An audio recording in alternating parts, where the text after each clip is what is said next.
أشهد أن محمد رسول الله۔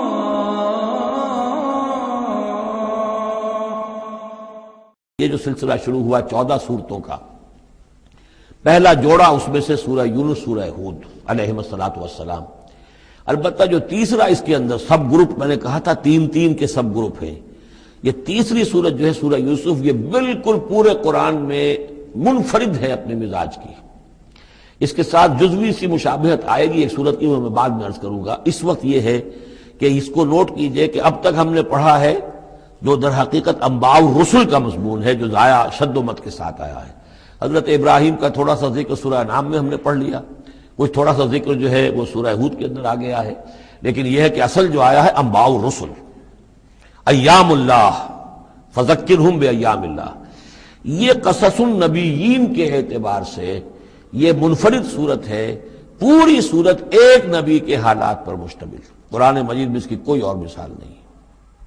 پھر یہ کہ اس میں وہ رنگ ہے ہی نہیں کہ حضرت یوسف علیہ السلام نے یہ دعویٰ کیا ہو کہ میں رسول ہوں، مجھے مانو، میری اطاعت کرو، اور وہاں کی جو قوم تھی اور بادشاہ جو تھا اس سے کوئی تعاون نہ کیا ہو، کچھ نہیں، وہ انداز ہی نہیں مانو گے تو عذاب آئے گا، کچھ نہیں۔ تو نبی میں اور رسول میں جو فرق ہوتا ہے وہ بھی آپ کنٹراسٹ اچھی طرح سمجھ لیجئے۔ حضرت یوسف نبی تھے، رسول نہیں تھے۔ رسول بنا کر جسے بھیج دیا جاتا تھا وہ تو پہلے کہتا تھا مجھے مانو، میری اطاعت کرو، ان اعبدوا اللہ واطیعون، اللہ کی بندگی کرو، میری اطاعت کرو، اللہ اور خیر صلی اللہ، اس کے بعد اگلی بات ہوگی۔ لیکن نبی کا معاملہ یہ نہیں ہوتا۔ نبی جیسے کہ مصلح ہوتے ہیں، نیک لوگ ہوتے ہیں، اولیاء اللہ ہوتے ہیں، خاص اللہ تعالیٰ کے برگزیدہ بندے ہوتے ہیں۔ اب ظاہر بات ہے کہ ایسے بھی ہوتے ہیں جیسے ہماری اس امت کے اندر حضور کے بعد کتنے ہیں اولیاء اللہ پیدا ہوئے ہیں، اونچی شخصیت ہے، کیونکہ وحی کا دروازہ بند ہو چکا ہے، نبی ان میں سے کوئی نہیں ہے۔ لیکن انبیاء بنی اسرائیل جو ہے وہ گویا کہ اولیاء اللہ ہی تھے زیادہ تر، لیکن ان پر وحی بھی آتی تھی، وہ تسلسل جو ہے وحی کا چل رہا تھا۔ لیکن رسول وہی تھے کہ جنہیں تعین کے ساتھ کسی قوم کی طرف بھیج دیا جائے۔ حضرت یوسف کے جو یہ واقعات یہاں آ رہے ہیں اس تفصیل کے ساتھ، اور پوری صورت نازل ہوئی ہے، اس کا ایک سبب ہے۔ میں نے آپ سے عرض کیا تھا کہ یہ جو آخری دور تھا مکی، آپ کے قیام مکہ کے دور کا، زمانے کا، تو اس میں یہ کہ چیزیں پہنچ چکی تھی مدینے میں بھی خبریں، اور مدینے میں اہل کتاب کے یہود کے کان کھڑے ہو گئے تھے۔ اب انہیں تو امید تھی، منتظر تھے، نبوت تو آخری ظاہر ہونے والی ہے، لیکن سمجھتے تھے ہم میں سے ہوگا۔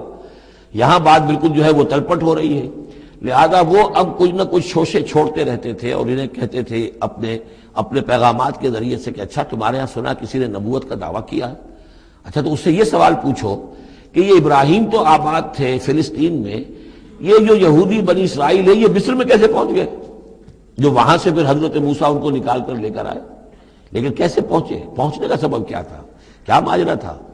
یہ اب تاریخ کا ایک سوال تھا جو انہوں نے کر دیا۔ اس کے جواب میں اللہ تعالیٰ نے یہ صورت نازل فرما دی، اور اس قدر خوبصورت انداز میں نازل کی ہے۔ اور میں آپ کو ایک اور بات بھی بتا دوں کہ میرا قرآن مجید کے ساتھ جو معنوی تعارف ہوا ہے پہلی مرتبہ صحیح معنی میں، وہ اسی سورہ یوسف کے حوالے سے ہے، اور سورہ یوسف کی تفہیم القرآن مولانا مودودی کی۔ 1947 میں میں میٹرک کا امتحان دے چکا تھا، ہمارا رزلٹ بھی آ چکا تھا، لیکن یہ کہ اس کے بعد وہ فسادات کیا قتل عام شروع ہوا مسلمانوں کا مشرقی پنجاب میں۔ میں حصار میں تھا، تو حصار اس شہر کا نام تھا، لیکن ہم اس میں محصور بھی ہو گئے۔ تقریباً 1.5 مہینہ ہم نے مورچے بنا لیے اور اپنی حفاظت کرتے رہے۔ اس دوران میں ظاہر بات ہے کرنے کا کوئی اور کام تھا نہیں، وہ تو جو بھی مورچوں پر جن کی ڈیوٹی ہے وہ مورچوں پر کھڑے ہیں، باقی کوئی کام نہیں۔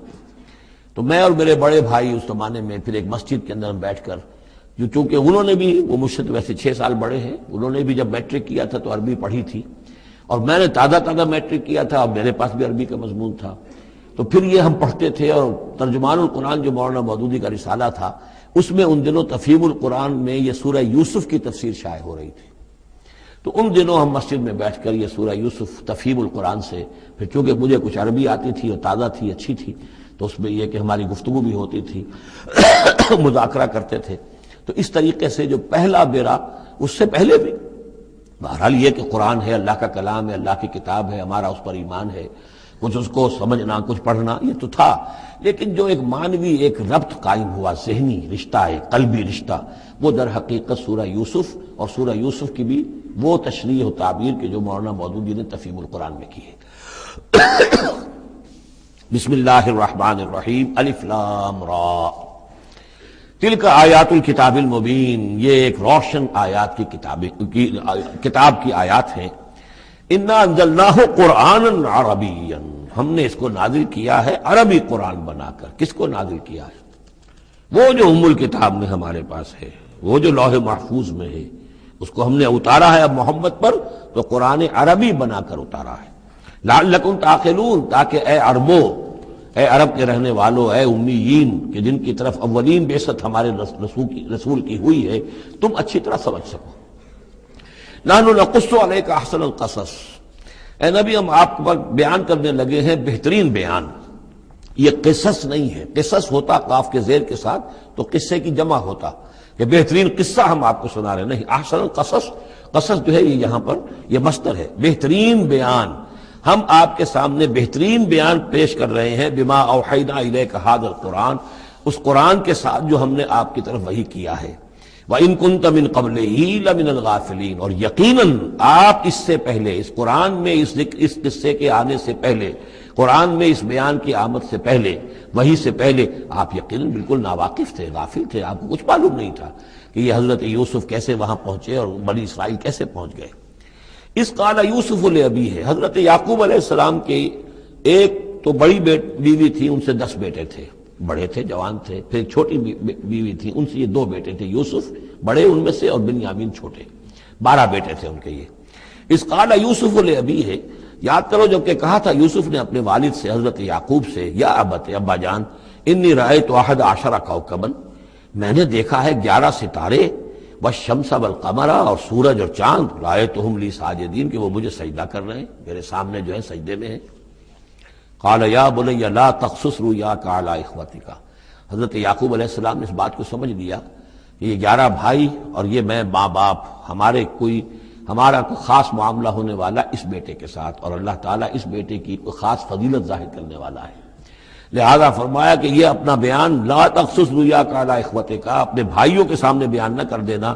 فیکیدوا لک کیدا، تو وہ تمہارے خلاف کو سازش کریں گے، اس لیے کہ ان میں پھر حسد کی آگ بھڑک اٹھے گی اور وہ سوچیں گے کہ اللہ تعالیٰ نے یہ فضیلت اگر کوئی رکھی تو ہماری بجائے وہ اس یوسف کے لیے رکھی ہے، تو اس سے کہ تمہیں کوئی غضب پہنچ جائے گا. ان شیطان للانسان عدو مبین، یقیناً شیطان تو انسان کا کھلا دشمن ہے ہی. وَكَذَلِكَ يَجْتَبِيكَ رَبُّكَ وَيُعَلِّمُكَ مِن تَأْوِيلِ الْأَحَادِيثِ، اور اسی طریقے سے تمہارا رب جو ہے تمہیں پسند کر لے گا، چن لے گا.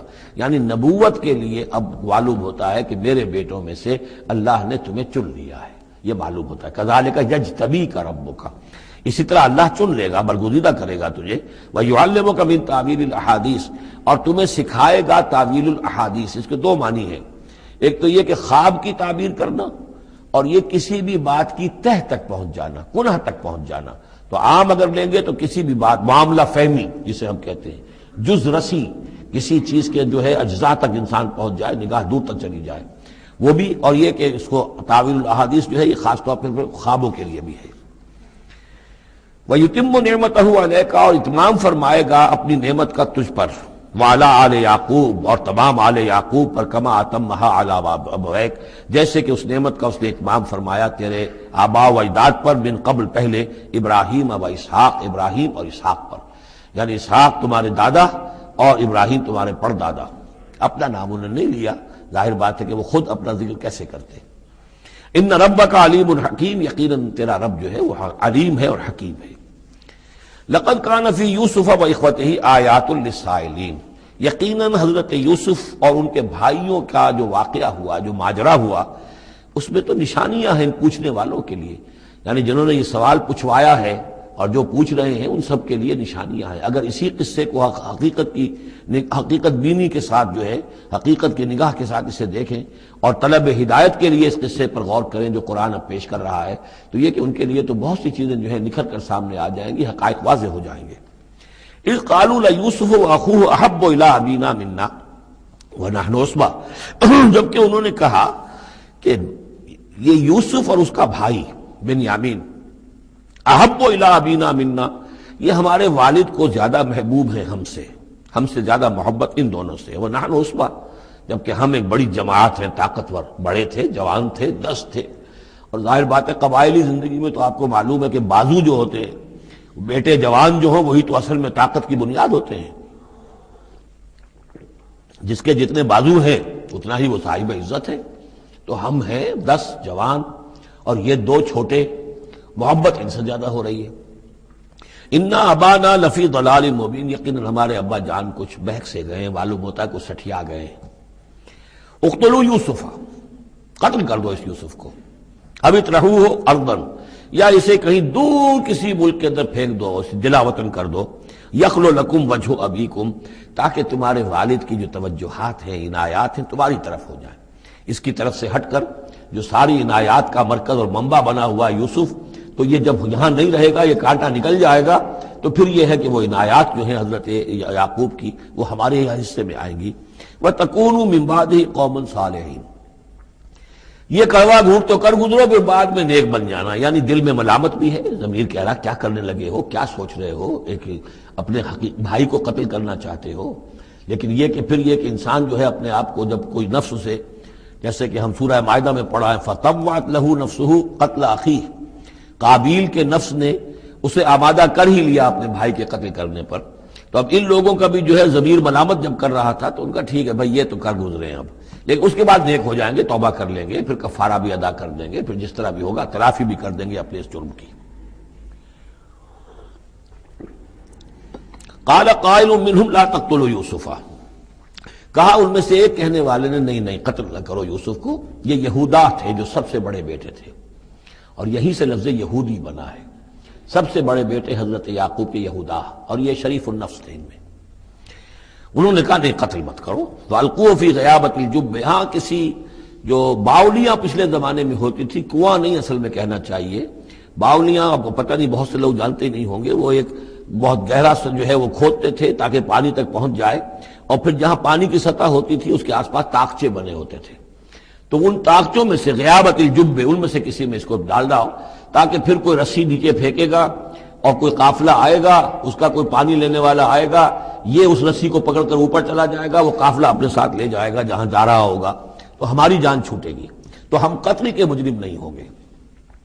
وَأَلْقُوهُ فِي غِيَابَةِ الْجُبِّ يَلْتَقِطْهُ بَعْضُ السَّيَّارَةِ، لے جائے گا اس کو، کوئی اٹھا لے جائے گا، کوئی قافلہ. ان کنتم فاعلین، اگر تم کرنے ہی والے ہو، یعنی اگر تم تل گئے ہو. اب ظاہر بات ہے کہ باقی 9 بھائی اگر تلے ہوئے تھے تو بڑے بھائی کی کچھ بس نہیں گئی. اس نے کہا اچھا کم سے کم یہ کرو، قتل تو نہ کرو، اس کو کسی کنویں کی کسی باولی کے طاقچے کے اندر رکھاؤ. قالوا یا ابانا ما لک لا تمنا علی یوسف وانا لہ لناصحون، اب انہوں نے کہا کہ ابا جان کیا وجہ ہے کہ آپ ہم پر بھروسہ نہیں کرتے یوسف کے معاملے میں، کبھی ہم پر اعتماد نہیں کرتے، ہمارے پاس اکیلا نہیں چھوڑتے، اسے کیا مسئلہ ہے؟ وَإِنَّا لَهُ لَنَاصِحُونَ، ہم تو اس کے بڑے خیرخواہ ہیں. أَرْسِلْهُ مَعَنَا غَدًا، کل ذرا ہمارے ساتھ بھیجیے، ہم جا رہے ہیں شکار کے لیے جا رہے ہیں، تو غدن بھیج دیجیے. یرتع یلعب، وہ بھی چرے چگے گا، کھائے پیے گا، درختوں کے اوپر چڑھے گا، کھیلے گا، کودے گا، اور کوئی پھل ول کھائے گا. یرتع جیسے چڑھنا چگنا، ویلعب اور کھیلے گا. وَإِنَّا لَهُ لَحَافِظُونَ، ہم اس کی حفاظت کرنے والے ہیں. قَالَ إِنِّي لَيَحْزُنُنِي، حضرت یعقوب نے فرمایا مجھے اس کا بڑا اندیشہ ہے، تشویش ہے، ان تذهبوا به، کہ تم اسے لے جاؤ. وَأَخَافُ أَن يَأْكُلَهُ الذِّئْبُ، اور مجھے اندیشہ یہ ہے کہ کہیں اس سے بھیڑیا نہ کھا جائے. وَأَنتُمْ عَنْهُ غَافِلُونَ، اور تم اس سے غافل ہو، کہیں تم تو اپنے دندوں میں لگ جاؤ، منہمک ہو جاؤ، وہ کہیں اکیلا رہ جائے، کوئی بھیڑیا آ کر اسے کھا جائے. قَالُوا لَئِن أَكَلَهُ الذِّئْبُ وَنَحْنُ عُصْبَةٌ إِنَّا إِذًا لَخَاسِرُونَ. ابا جان کیا بات کر رہے ہیں، اگر انہیں اسے بھیڑیا کھا جائے جبکہ ہم ایک جوان گروہ ہیں، ہم 10 آدمی ہیں، ہماری پوری ٹیم ہے، جماعت ہے، تو پھر تو ہم تو بڑے نکمے لوگ ہوئے، بڑے خسارے والے لوگ ہوئے. فلما ذهبوا به واجمعوا، اور جب پھر وہ اس کو لے گئے اور پھر اب وہ متفق ہو گئے. اجمعوا کے بعد علا کا صلہ جو ہے یہاں پر محذوف ہے. علا ان يجعلوه في غيابة الجب، انہوں نے اپنی یہ بات اب پوری جمع کر لی، اپنا پوری رائے ایک کر کے، ایک آ کر کے، اور وہ یہ کہ اب اسے غیابت الجب کے اندر رکھنے چلے. وَأَوْحَيْنَا إِلَيْهِ، ہم نے اس وقت وحی کی یوسف کو. لَتُنَبِّئَنَّهُمْ، اب اس کو ہم الہام کہیں گے، ابھی ظاہر بات ہے کہ وہ نبوت کی عمر نہیں ہے. وَأَوْحَيْنَا إِلَيْهِ لَتُنَبِّئَنَّهُمْ بِأَمْرِهِمْ هَٰذَا، تم یہ بات ان کو جتلاؤ گے، ایک دن آئے گا کہ تم جتلا دو گے اپنے بھائیوں کے تم نے میرے ساتھ کیا تھا. اب اس میں جو بلاغت ہے اس کی کیا معنی ہے؟ تم ہلاک نہیں ہوگے، تمہارا بال بیکا نہیں ہوگا، تمہاری ہم حفاظت کریں گے، ایک وقت آئے گا کہ یہ تمہارے پاس آئیں گے اور پھر تم انہیں جتلاؤ گے۔ تو گویا کہ پوری داستان جو ہے ایک ان کی حوصلہ افزائی کے لیے وہ سارا ایک لفظ کے اندر ہے لَتُنَبِّئَنَّهُم بِأَمْرِهِمْ هَٰذَا وَهُمْ لَا يَشْعُرُونَ، اور اس وقت انہیں اندازہ بھی نہیں ہوگا کہ کون ان سے بات کر رہا ہے۔ وَجَاءُوا أَبَاهُمْ عِشَاءً يَبْكُونَ، شام کو وہ آ گئے روتے ہوئے اپنے ابا جان کے پاس، حضرت یعقوب کے پاس۔ قَالُوا يَا أَبَانَا إِنَّا ذَهَبْنَا نَسْتَبِقُ، انہوں نے کہا ابا جان ہم گئے تھے ذرا دوڑ لگا رہے تھے، مقابلہ کر رہے تھے دوڑنے کا۔ وَتَرَكْنَا يُوسُفَ عِندَ مَتَاعِنَا، اور ہمارا جو سامان و امان تھا، کوئی کپڑے وپڑے ہم نے رکھے تھے اضافی اتار کر دوڑنا جو تھا، تو وہاں ہم نے یوسف کو چھوڑ دیا تھا۔ فَأَكَلَهُ الذِّئْبُ، تو اسے کھا لیا ایک بھیڑیے نے۔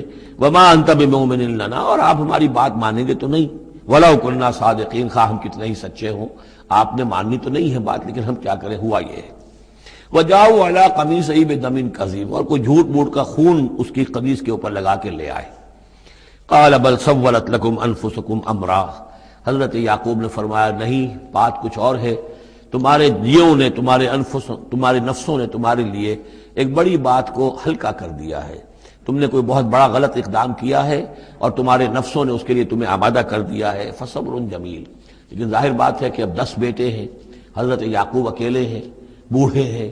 فصبر جمیل، میں اب کیا کر سکتا ہوں سوائے اس کے کہ صبر کروں خوبصورتی کے ساتھ، اور دیکھوں اللہ تعالیٰ اس میں سے کیا برآمد کرتا ہے۔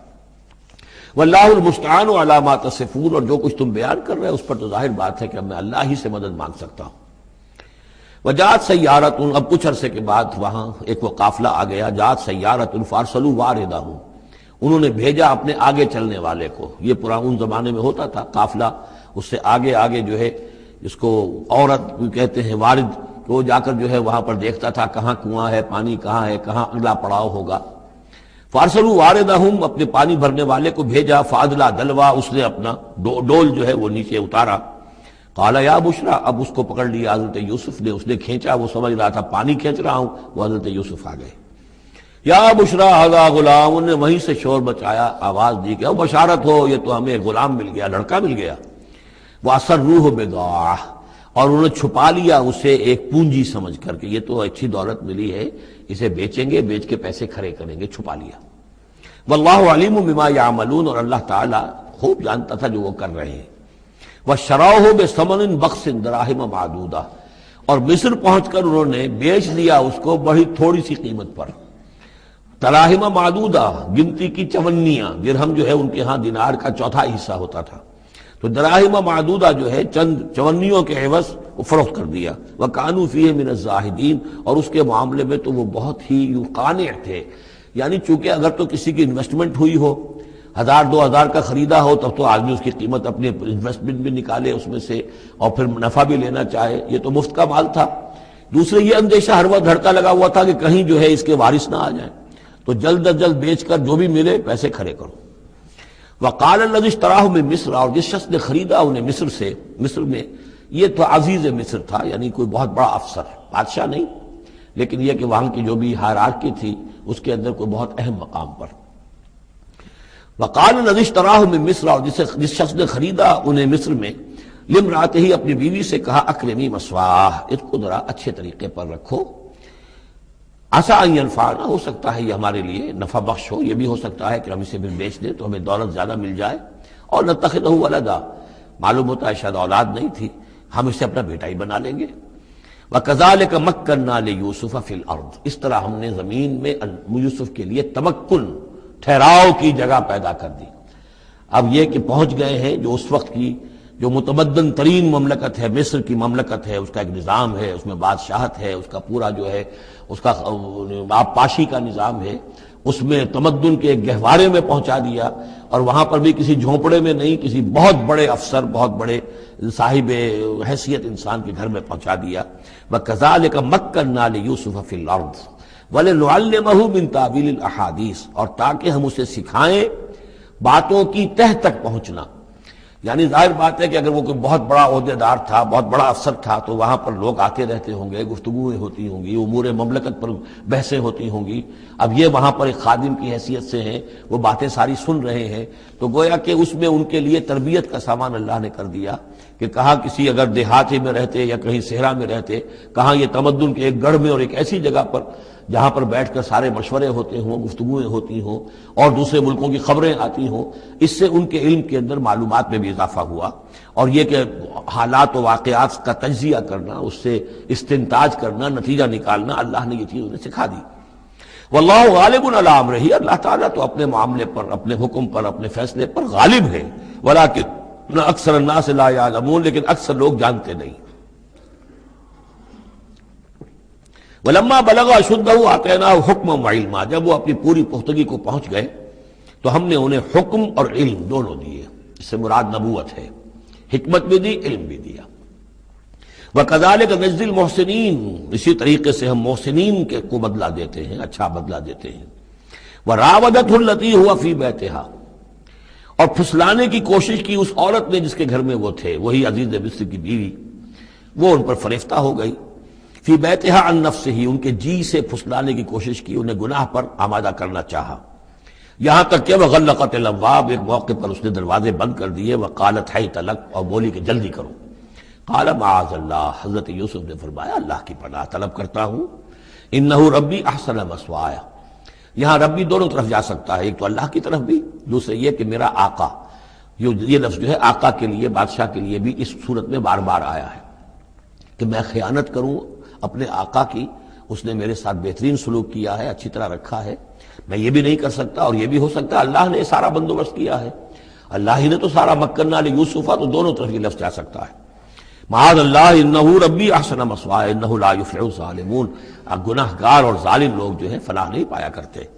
وَلَقَدْ ہمت بِهِ وَهَمَّ بِهَا، اور وہ تو ان کی طرف لپکی، یا یوں سمجھیے کہ اس نے تو ارادہ کیا اس کا، وَهَمَّ بِهَا لَوْلَا أَن رَأَىٰ بُرْهَانَ رَبِّهِ، اور وہ بھی کرتا اگر نہ دیکھ لیتا اپنے رب کی ایک دلیل، یعنی یہ کہ یوسف جوان بھی تھے، یوسف جو ہے پھر بہرحال انسان تھے، طبع بشری کی بنیاد پر ان کے اندر بھی وہ ایک داعیہ پیدا ہو سکتا تھا، لیکن اللہ تعالیٰ کا خاص انتظام یہ ہوا کہ کوئی خاص اس وقت اللہ نے انہیں اپنی ایسی نشانی دکھائی، برہان دکھائی۔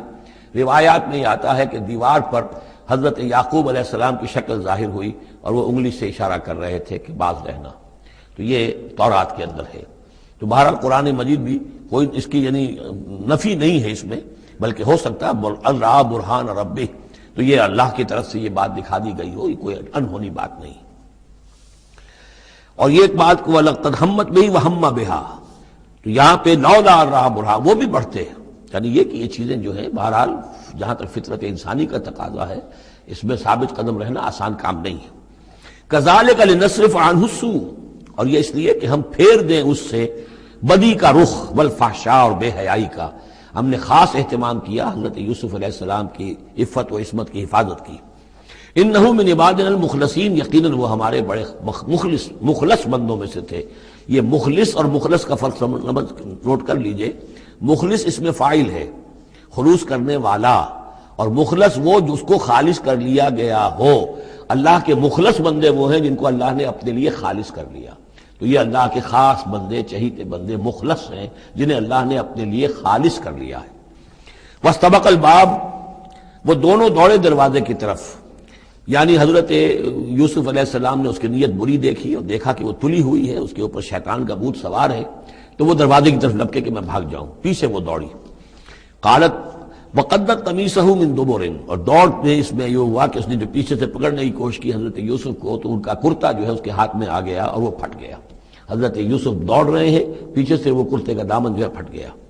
وَأَلْفَيَا سَيِّدَهَا لَدَى الْبَابِ، اور اچانک ہو سکتا ہے غیر متوقع طور پر، وقت ایسا نہ ہو عام طور پر آنے کا، اس کا جو شوہر تھا، اس کو دونوں نے دیکھا کہ وہ دونوں دروازے کے اوپر وہ موجود ہے۔ پایا ان دونوں نے اس کے شوہر کو، اس کے سردار کو، اس کے آقا کو، اس کے شوہر کو لدى الباب، دروازے کے پاس۔ قالت ما جزاء من اراد باهلك سوءا، اب دیکھیے یہ ہے وہ کہ جو عورت کے جو تلتر جس کو کہتے ہیں مشہور، فوراً جو اس نے پیترا بدلا ہے، اس نے کہا اپنے شوہر سے مخاطب ہو کر، بڑا سوچو کیا سزا ہونی چاہیے اس شخص کی جو تمہاری بیوی کے ساتھ بدکاری کا ارادہ کرے، یعنی یہ کہ یہ جو یوسف ہے یہ مجھ پر گویا کہ مجرمانہ حملہ کرنا چاہتا تھا اور میں نے اپنے آپ کو بچایا ہے۔ قالت ما جزاء من اراد باهلك سوءا الا ان يسجن، اس کے سوا کیا سزا ہو سکتی ہے کہ اسے جیل میں ڈال دیا جائے اور عذاب العلیم، یا اسے کوئی اور دردناک عذاب دیا جائے۔ اب ظاہر ہے اپنے دفاع کے لیے حضرت یوسف کو کچھ نہ کوئی بیان تو دینا تھا۔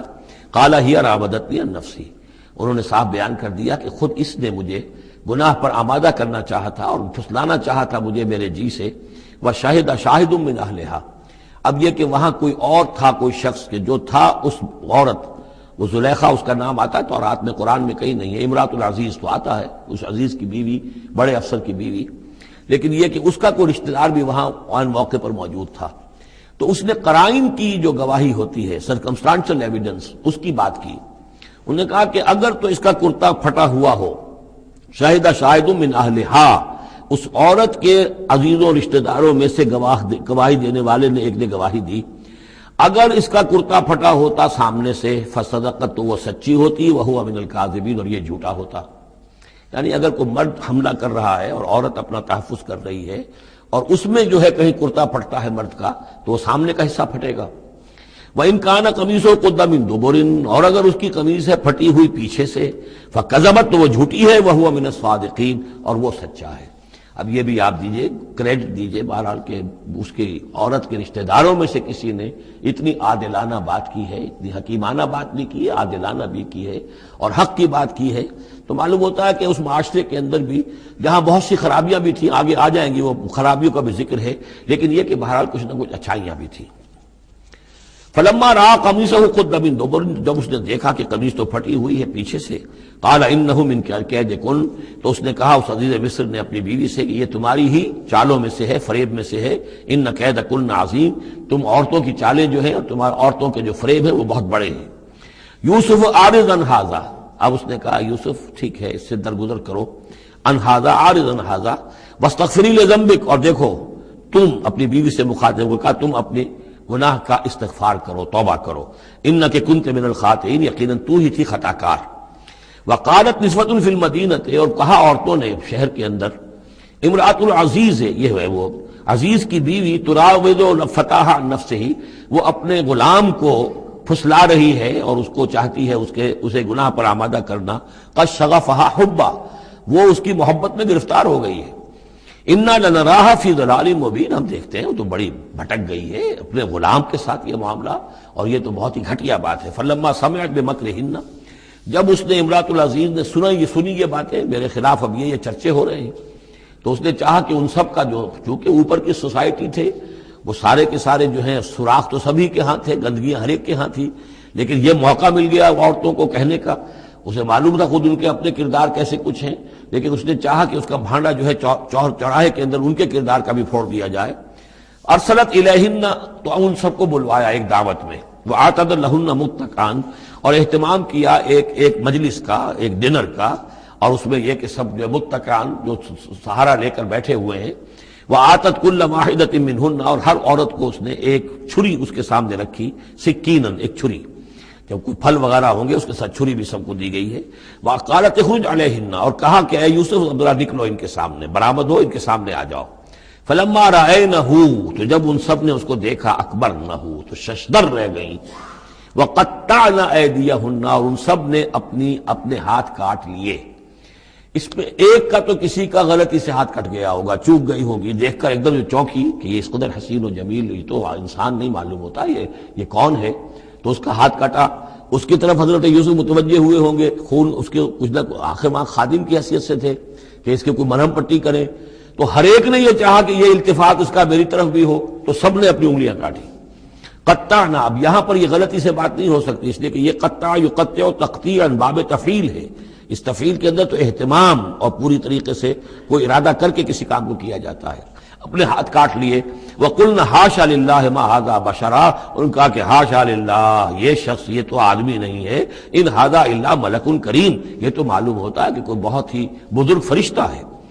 قالت فذلکن الذی لمتننی فیہ، تو اس نے کہا یہ ہے وہ جس کے بارے میں تم مجھے ملامت کر رہی تھی اور مجھ پر جو ہے تم تان کر رہی تھی. وَلَقَدْ رَاوَدتُّهُ عَن نَفْسِهِ، اور میں نے اسے یقیناً پھسلانا چاہا، گناہ پر آمادہ کرنا چاہا. فَاسْتَعْصَمَ، لیکن وہ جمع رہا، وہ قائم رہا، وہ مستقیم رہا، اس نے اپنے عفت اور عزت کی حفاظت کی.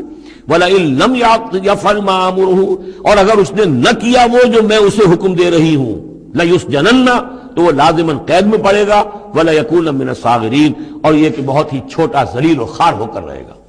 اس سے آپ اندازہ کر لیجئے کہ اس اونچی سوسائٹی کا اخلاقی طور پر اس وقت کیا حال ہو چکا تھا.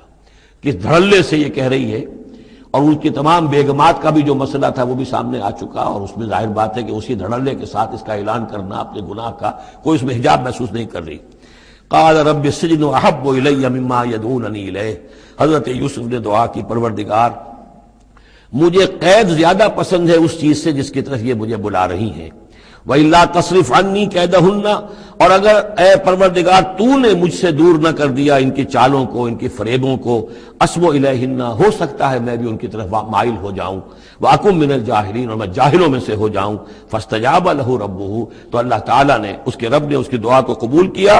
فَصَرَفَ عَنْهُ كَيْدَهُنَّ، اور ان سب کی عورتوں کی جو چالیں تھیں ان سے ان کو بچا لیا. انه هو السمیع العلیم، یقیناً وہی ہے سننے والا اور جاننے والا. ثم بدا لهم من بعد ما رأوا الآیات، پھر یہ بات ان پر واضح ہو گئی، منکشف ہو گئی جب یہ ساری نشانیاں دیکھ لی. لَيَسْجُنُنَّهُ حَتَّىٰ حِينٍ، کہ عافیت اسی میں ہے کہ کچھ عرصے کے لیے اسے جیل میں ڈال دیا جائے. پبلک سیفٹی کا معاملہ یہی ہے، مصلحت عامہ کا تقاضا یہی ہے. ہم اپنی عورتوں کو تو سنبھال کے نہیں رکھ سکتے، لیکن پبلک سیفٹی کے لیے اس کو جیل میں ڈال دینا چاہیے. وَدَخَلَ مَعَهُ السِّجْنَ فَتَيَانِ قَالَ أَحَدُهُمَا إِنِّي أَرَانِي أَعْصِرُ خَمْرًا وَقَالَ الْآخَرُ إِنِّي أَرَانِي أَحْمِلُ فَوْقَ رَأْسِي خُبْزًا تَأْكُلُ مِنْهُ الطَّيْرُ مِنْهُ نَبِّئْنَا بِتَأْوِيلِهِ إِنَّا نَرَاكَ مِنَ الْمُحْسِنِينَ صدق اللہ العظیم. اور داخل ہوئے ان کے ساتھ جیل میں دو جوان. جب انہیں جیل میں بھیجا گیا حضرت یوسف علیہ السلام کو، تو اتفاقاً اسی موقع پر دو اور قیدی بھی لا کر داخل کیے گئے. قال احدہما، ان میں سے ایک نے یہ کہا، انی ارانی اعصر خمرا، میں یہ دیکھ رہا ہوں، خواب میں نے دیکھا ہے کہ میں شراب کشید کر رہا ہوں. وقال الآخر، اور دوسرے نے کہا، انی ارانی احمل فوق راسی خبزا، میں دیکھتا ہوں اپنے آپ کو کہ میں اپنے سر پر وہ روٹیاں اٹھائے ہوئے ہوں. تاکل الطیر منہ، اور اس روٹیوں میں پرندے جو ہے کھا رہے ہیں، چونچے مار رہے ہیں. نبئنا بتاویلہ، ہمیں ذرا ان خوابوں کی تعویل بتائیے.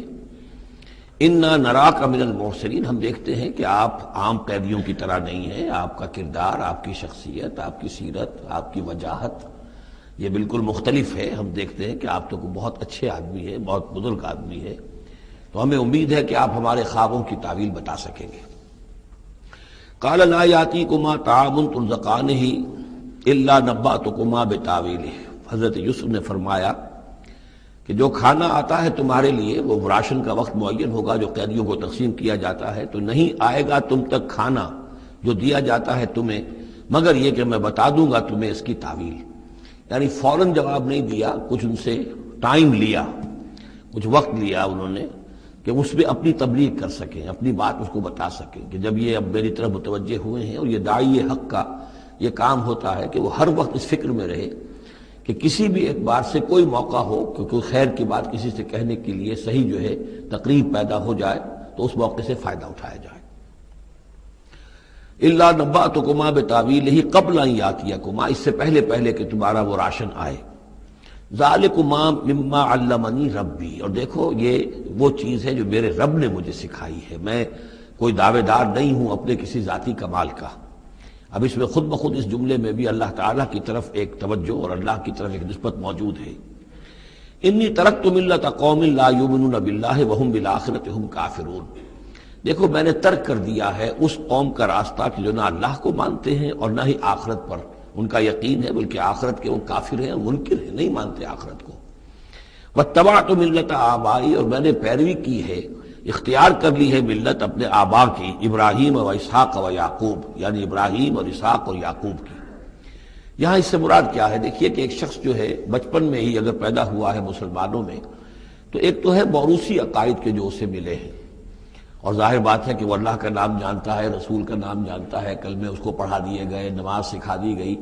لیکن ایک ہوتا ہے جب انسان شعور کی عمر کو پہنچے تو خود اپنے غور و فکر سے اپنا جو فری ایک چوائس ہے اس کو ایکسرسائز کرتے ہوئے کسی شے کو قبول کرنا، کسی شے کو اختیار کرنا. تو گویا کہ حضرت یوسف علیہ السلام اس کا تذکرہ کر رہے ہیں کہ میں نے شعوری طور پر، کیونکہ اب جو زندگی گزر رہی ہے، جن لوگوں کے مابین گزر رہی ہے، وہ لوگ تو کافر ہیں، وہ لوگ تو کسی نبی سے وحی سے واقف ہی نہیں ہیں، مصر کے قوم ہے. لیکن یہ کہ میں نے ان کے طریقے کو چھوڑ دیا ہے شعوری طور پر فیصلہ کر کے، میں نے شعوری طور پر اختیار کیا ہے اپنے آباء و اجداد، صرف اس لیے نہیں کہ وہ میرے آباء و اجداد ہیں، بلکہ اس لیے کہ ان کا راستہ میرے نزدیک صحیح ہے، عقل سلیم کے نزدیک جو ہے وہی معقول ہے. واتبعت ملت آبائی ابراہیم و اسحاق و یعقوب ما کان لنا ان نشرک باللہ من شیء. دیکھو ہمارے لیے یہ روا نہیں ہے کہ ہم اللہ کے ساتھ کسی بھی شے کو شریک کریں. ذالک من فضل اللہ علینا، یہ اللہ کا بڑا فضل ہے ہم پر، وعلی الناس، اور سب لوگوں پر. اللہ نے تو انسانوں کو اشرف المخلوقات بنایا، اور یہ کہ انسان جو ہے اللہ کے سوا کچھ اور چیزوں کو کہ جنہیں اللہ نے انہی کی چاکری کے لیے پیدا کیا ہے اپنا معبود بنا لے. ولیکن اکثر الناس لا یشکرون، لیکن اکثر لوگ شکر نہیں کرتے، شکر گزار نہیں ہوتے. یا صاحب السجن، اے میرے جیل کے دونوں ساتھیوں، ارباب متفرقون خیر ام اللہ الواحد القہار. خود غور کرو، کیا یہ بہت سے جو ارباب ہم نے بنا رکھے ہیں یا تم نے بنا رکھے ہیں، بہت سے دیوی دیوتا متفرق جدا جدا ہیں، یہ بہتر ہے یا ایک الواحد اب اللہ الواحد القہار، یا اللہ جو اکیلا ہے اور پوری طریقے سے چھایا ہوا ہے.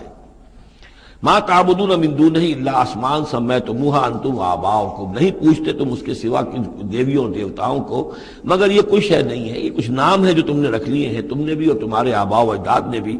ما انزل اللہ بہا من سلطان، اللہ تعالیٰ نے ان کے لیے کوئی سند نہیں اتاری. ان الحکم الا للہ، اختیار مطلق صرف اللہ کا ہے، حکم دینے کا اختیار، فیصلے کا اختیار، قانون دینے کا اختیار صرف اللہ کا ہے. امر اللہ تعبدوا الا اياه، اور اس نے یہ حکم دیا ہے کہ اس کے سوا کسی اور کو مت پوجو، مت بندگی کرو. ذالک الدین القیم، یہی ہے دین سیدھا اور قائم اور دائم، ہمیشہ کا دین. ولکن اکثر الناس لا يعلمون، لیکن اکثر لوگ علم نہیں رکھتے. یا صاحب السجن، اے میرے زنداں کے دو ساتھیوں، اما احدکما فیسقی ربہ خمرا، تم میں سے ایک جو ہے وہ تو اپنے آقا کو، یہاں رب کا لفظ آیا ہے بادشاہ کے لیے، اپنے آقا کو، بادشاہ کو شراب پلائے گا. یہ پہلے بھی ایک شخص تھا، ساقی تھا یہ بادشاہ کا، لیکن یہ کہ کوئی اس کے اوپر الزام لگا، اس الزام میں اس کو جیل بھیج دیا گیا، لیکن اس کے بعد یہ بری ہو گیا، ری انسٹیٹ ہو گیا اپنی پوزیشن پر، اور اس کی خبر دے دی حضرت یوسف علیہ السلام نے اس کے خواب کے حوالے سے کہ آصر و خمرہ، میں دیکھ رہا ہوں کہ میں شراب کشید کر رہا ہوں. تو آپ نے اس کی تعویل یہ کی کہ تمہارے خواب کا مطلب یہ ہے کہ تم رہائی پا جاؤ گے، اور پھر تم اپنے بادشاہ کے پاس جا کر، آقا کے پاس وہی خدمت جو ہے ساقی گری کی تم کرو گے. محمد آخر، اور جو دوسرا ہے فیسلب، اسے سولی دے دی جائے گی. فتاکل تطیر من راسہ، تو ظاہر بات ہے سولی جن کو چڑھا دیا جاتا تھا تو پرندے جو ہیں پھر ان کی جو وہ کھوپڑیاں ہیں اس میں آ کے چونچے مار کے، اور پھر جو دماغ کا گودا ہے اس کو وہ کھاتے تھے. تو فرمایا کہ وہ پھر تاکل الطیر من راسہ، جب وہ سولی پر چڑھا ہوا ہوگا تو پرندے آئیں گے اور اس کی کھوپڑی میں چونچے مار کے اس کے سر میں سے کھائیں گے، بھیجا کھائیں گے. قضی الامر الذی فیہ تستفتیان، فیصلہ کر دیا گیا اس معاملے کا جس کے بارے میں تم دونوں نے فتویٰ مانگا تھا، رائے پوچھی تھی. وقال للذی ظن انہ ناج، اور حضرت یوسف نے کہا اس شخص سے جس کے بارے میں ان کا گمان تھا کہ یہ نجات پا جائے گا، رہائی پائے گا، چلا جائے گا، منہما، ان دونوں میں سے، اذکر افنی عند ربک، کبھی میرا ذکر کرنا اپنے رب کے پاس، اپنے آقا، اپنے مالک، اپنے بادشاہ کے پاس میرا بھی ذکر کرنا کہ ایک شخص ہے، بے گناہ ہے، اور اس طریقے سے جیل میں اس کو ڈال دیا گیا ہے. فانساہ شیطان ذکر ربہ، تو شیطان نے بھلائے رکھا اس شخص کو اپنے بادشاہ کے پاس حضرت یوسف کے ذکر کرنے کو. فلبث فی السجن بضع سنین، تو حضرت یوسف رہے اس جیل کے اندر کوئی کئی برس تک. بضع کا لفظ عربی زبان میں 9 تک پر آتا ہے، 10 سے کم تر، تو 2 3 4 5 6 7 8 9 تک. وقال الملک کو، اب اس کے بعد ایک نیا چیپٹر آ رہا ہے اس داستان کا. بادشاہ نے کہا، قال الملک کو اپنے دربار میں، اب یہاں یہ نوٹ کر لیجئے کہ اس وقت کا جو مصر کا یہ بادشاہ ہے یہ فرائنہ میں سے نہیں ہے. اس وقت مصر میں حکومت تھی جن کو تاریخ میں کہتے ہیں ہکسوس کنگز، چرواہے بادشاہ. ہوا یہ تھا کہ یہی جو عرب کا ڈیزرٹ تھا جس نقشے میں آپ نے دیکھا ہے، ہمیشہ تاریخ میں ایسا ہوتا رہا ہے کہ ڈیزرٹ میں کچھ قوت جو ہے ہیومن پوٹینشیل ڈیولپڈ ہوتا ہے، پھر وہ آ کر جو متمدن علاقے ہوتے ہیں ان پر حملہ کرتا ہے، اور پھر یا تو لوٹ مار کر کے واپس آ جاتے ہیں یا وہاں پر اپنی حکومتیں بھی قائم کر لیتے ہیں. تو اسی جزیرہ نماء عرب سے کوئی قوم نکلی، کوئی قبیلہ نکلا، زوردار تھا، اس نے حملہ کیا مصر پر، اور مصر کے جو مقامی لوگ تھے وہاں کی قبطی قوم کی، اسے اپنا غلام بنا لیا اور خود اپنی حکومت قائم کر لی. تو چرواہے بادشاہ کہلاتے ہیں کہ یہ صحرا سے آئے تھے، چرواہے تھے، اور یہ آ کر یہاں بادشاہ بن گئے. گویا کہ یہ لوکل نہیں تھے، بادشاہ تھے، فرائنہ میں سے نہیں تھے، فرائنہ کے خاندان میں سے نہیں تھے، بلکہ خود عرب تھے. وہ بادشاہ جو ہے معلوم ہوتا ہے کہ تھا بھی نیک سرشت، بہت ہی بھلا انسان تھا، اگرچہ یہ کہ بہرحال جہاں تک تعلق ہے توحید کا یا رسالت کا یا نبوت کا یا آخرت کا یا شریعت کا یا کتاب کا، اس سے نابلد، لیکن ہوتے ہیں مختلف لوگ، مختلف مزاج، تو بھلا آدمی تھا. قال الملک کو اس بادشاہ نے کہا انی ارا سبع بقرات، میں اپنے خواب میں نے دیکھا ہے کہ 7 گائیں ہیں، سمان خوب موٹی تازہ، یاکلہن سبع عجاف، انہیں ہڑپ کر رہی ہیں 7 گائیں جو دبلی ہیں، 7 گائیں دبلی ہیں اور وہ ہڑپ کر رہی ہیں 7 موٹی تازہ گائیں کو. یاکلہن سبع عجاف وسبع سنبلات خضر، اور میں دیکھتا ہوں کہ 7 بالیاں، بالیں ہیں ہری، سٹے ہیں ہرے اناج کے، وَأُخَرُ یابسات، اور 7 ہیں کہ جو سوکھے ہیں. یا ایھا الملأ افتونی فی رؤیایا، اے میرے درباریوں، اے میرے سرداروں، ذرا مجھے میرے خواب کی تعبیر بتاؤ. ان کنتم للرؤیا تعبرون، اگر تم واقعتاً خوابوں کی تعبیر کا فن جانتے ہو، اس سے واقف ہو. قالوا اضغاث احلام، انہوں نے کہا نہیں یہ تو پریشان خیالی ہے، یہ خواب جو ہے کوئی خاص مانوی خواب نہیں ہے، ایسے ہی ہے جیسے کہ پریشان خیالات ہوتے ہیں. جیسا کہ اب آپ کو معلوم ہے فرائڈ کا نظریہ ہے کہ یہ صرف جو انسان کے جو سیکشول ڈیزائرز ہیں یا اور کوئی ایمبیشنز ہیں نفسیاتی یا نفسانی، وہ دبی ہوئی ہوتی ہیں، تو پھر یہ کہ انسان خواب کے اندر ان کی تسکین جو ہے وہ کر لیتا ہے کسی طریقے سے، تو وہ اس کے اپنے خیالات ہوتے ہیں، پریشان خیالات. اگرچہ اسلام میں خواب 3 قسم کے ہیں. ایک خواب ہے جو اللہ کی طرف سے ہوتا ہے، جس کو ہم کہتے ہیں سچا خواب، رؤیا صادقہ، وہ نبوت کے اجزاء میں سے ہے. اور ایک خواب شیطانی ہوتا ہے جو شیطان کی طرف سے ہوتا ہے، شیطان جو جنات ہیں وہ اس میں الہام کرتے ہیں. اور تیسرا اسی نوعیت کا ہوتا ہے جس کو یہاں کہا گیا ہے. تو فرائڈ ظاہر بات ہے کہ ان چیزوں سے واقف ہے، وہ جہاں تک کہ وہ رؤیا صادقہ ہے اس سے واقف نہیں ہے. قالوا اضغاث احلام وما نحن بتاویل الاحلام بعالمین، ایسے خوابوں کی تعبیر ہمیں نہیں آتی ہے. وہ باقاعدہ کوئی خواب ہو تو اس کی تعبیر ہم بتائیں. وقال الذی نجا منہما، اب اس شخص نے، وہ جو وہاں پر پھر ساقی گری کر رہا تھا، اسے اچانک حضرت یوسف یاد آ گئے. وقال الذی نجا منہما، اور کہا اس شخص نے جو ان دونوں قیدیوں میں سے نجات پا گیا تھا، بری ہو گیا تھا، رہا ہو گیا تھا، وذکر بعد امۃ، اور اس طویل عرصے کے بعد اسے اچانک یاد آ گیا، انا انبئکم بتاویلہ فارسلون، میں بتا دوں گا اس خواب کی تعویل آپ لوگوں کو، ذرا مجھے جانے دو، مجھے اجازت دیجئے کہ میں جاؤں اور جیل میں جا کر وہاں ایک شخص ہے اس سے مل کر اس خواب کی تعبیر معلوم کر لوں. یوسف ایھا الصدیق، اب وہ پہنچ گیا حضرت یوسف کی خدمت میں. یوسف اے صدیق، اے سچے، افتنا فی 7 بقرات سمان یاکلہن 7 عجاف، ذرا ہمیں بتائیے، تعویل بتائیے، حکم بتائیے اس کا کہ 7 گائیں ہیں بڑی دبلی اور وہ کھا گئیں، ہڑپ کر رہی ہیں 7 ان کو کہ جو موٹی ہیں، وسبع سنبلات، اور 7 بالی ہیں جو ہری ہیں، خضر واخر یابسات، اور 7 جو ہیں وہ بہت خشک ہیں، سوکھی ہیں. لعلی ارجع الی الناس، تاکہ میں لوگوں تک واپس جاؤں، لعلہم یعلمون، تاکہ انہیں معلوم ہو جائے کہ یہ خواب جو بادشاہ کا ہے اس کی تعبیر کیا ہے. قال تزرعون 7 سنین دأبا، حضرت موسیٰ نے اس خواب کی تعبیر بتائی کہ تم 7 سال تک خوب زراعت کرو گے، ڈٹ کر، دب کر. یہ دأبا جو ہے جم کر، جو پنجابی میں کہتے ہیں دب کے واہ تے رج کے کھا، تو یہ معلوم ہوتا ہے شاید کوئی نہ کوئی رب کا تعلق اس کا داب کے ساتھ ہے. تزرعون 7 سنین دأبا، تم 7 سال تو خوب جو ہے وہ یعنی ڈٹ کر اور محنت سے اور خوب جم کر کھیتی کرو گے. فما حصدتم، اب نہ صرف یہ کہ تعبیر بتا رہے ہیں، تدبیر بھی بتا رہے ہیں. تو دیکھو جو بھی تم کاٹو، جو فصل ملے، فضروہ فی سنبلہ، تو اسے اس کی بالیوں ہی میں، سٹوں ہی میں رہنے دینا. سارا اناج نکال نہ لینا، الا قلیلا مما تاکلون، سوائے تھوڑا تھوڑا کر کے کہ جو تمہاری ضرورت ہو کھانے کی۔ اس لیے کہ آج یہ معلوم ہے کہ بہترین پریزرویٹو جو ہے یہ سٹوں میں اگر نہ چھوڑ دیا جائے، ان کو اگر نہ نکالا جائے تو پھر ان کے لیے کسی اور ایڈیشنل پریزرویٹو کی ضرورت نہیں ہے، یہ محفوظ رہتے ہیں، ان کو جو ہے وہ انسیکٹس وغیرہ ختم نہیں کر سکتے۔ تو وہ تدبیر بھی بتا دی کہ اس کو ابھی سارے کے سارے کے اناج کو گاہ نہ لینا، بلکہ یہ کہ انہی بالیوں کے اندر، انہی سٹوں کے اندر ان کو رہنے دینا، الا قلیلا مما تاکلون، جو بھی تم کھاتے جاؤ اس میں سے جو ضرورت کے مطابق۔ ثم یاتی من بعد ذلک صبر شداد، پھر اس کے بعد 7 سال آئیں گے بہت سختی کے، یعنی بارش نہیں ہوگی، شدید قحط پڑے گا۔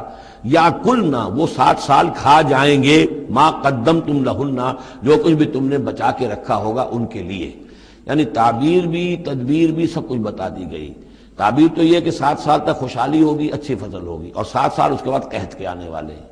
تدبیر کیا بتائی کہ پہلے 7 سالوں میں بس ضرورت کا اناج جو ہے وہ گاہ کر نکال کر استعمال کر لینا، باقی ذخیرہ کرنا اور رہنے دینا اسی طرح اس کی بالیوں کے اندر، اور پھر جب وہ قحط کے دن ہو گئے تو اس پر گزارا کرنا۔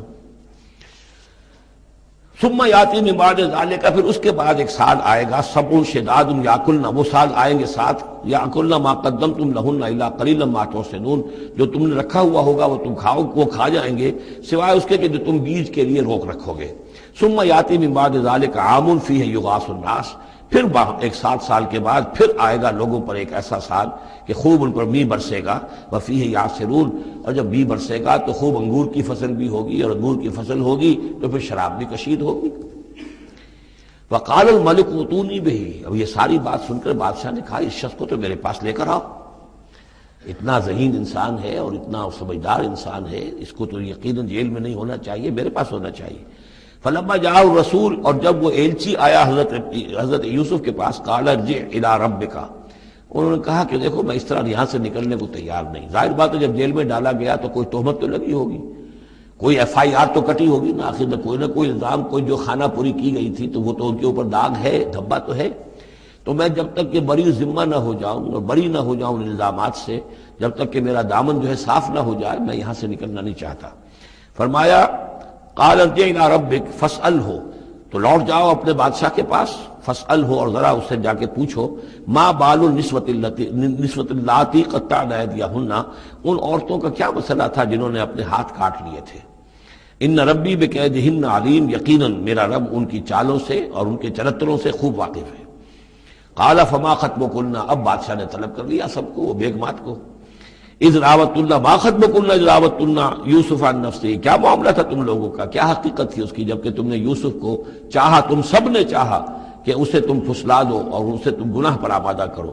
قلنا حاشا للہ ما علمنا علیہ من سوء، ان سب نے کہا کہ اللہ گواہ ہے ہم میں اس کے بارے میں ہمارے علم میں کوئی برائی نہیں ہے، اس کے نیت میں کوئی برائی، اس کی طرف سے کوئی اقدام، اس کی طرف سے کوئی غلط جو ہے کام قطعاً نہیں، جو بھی کچھ تھی غلطی وہ ہماری تھی۔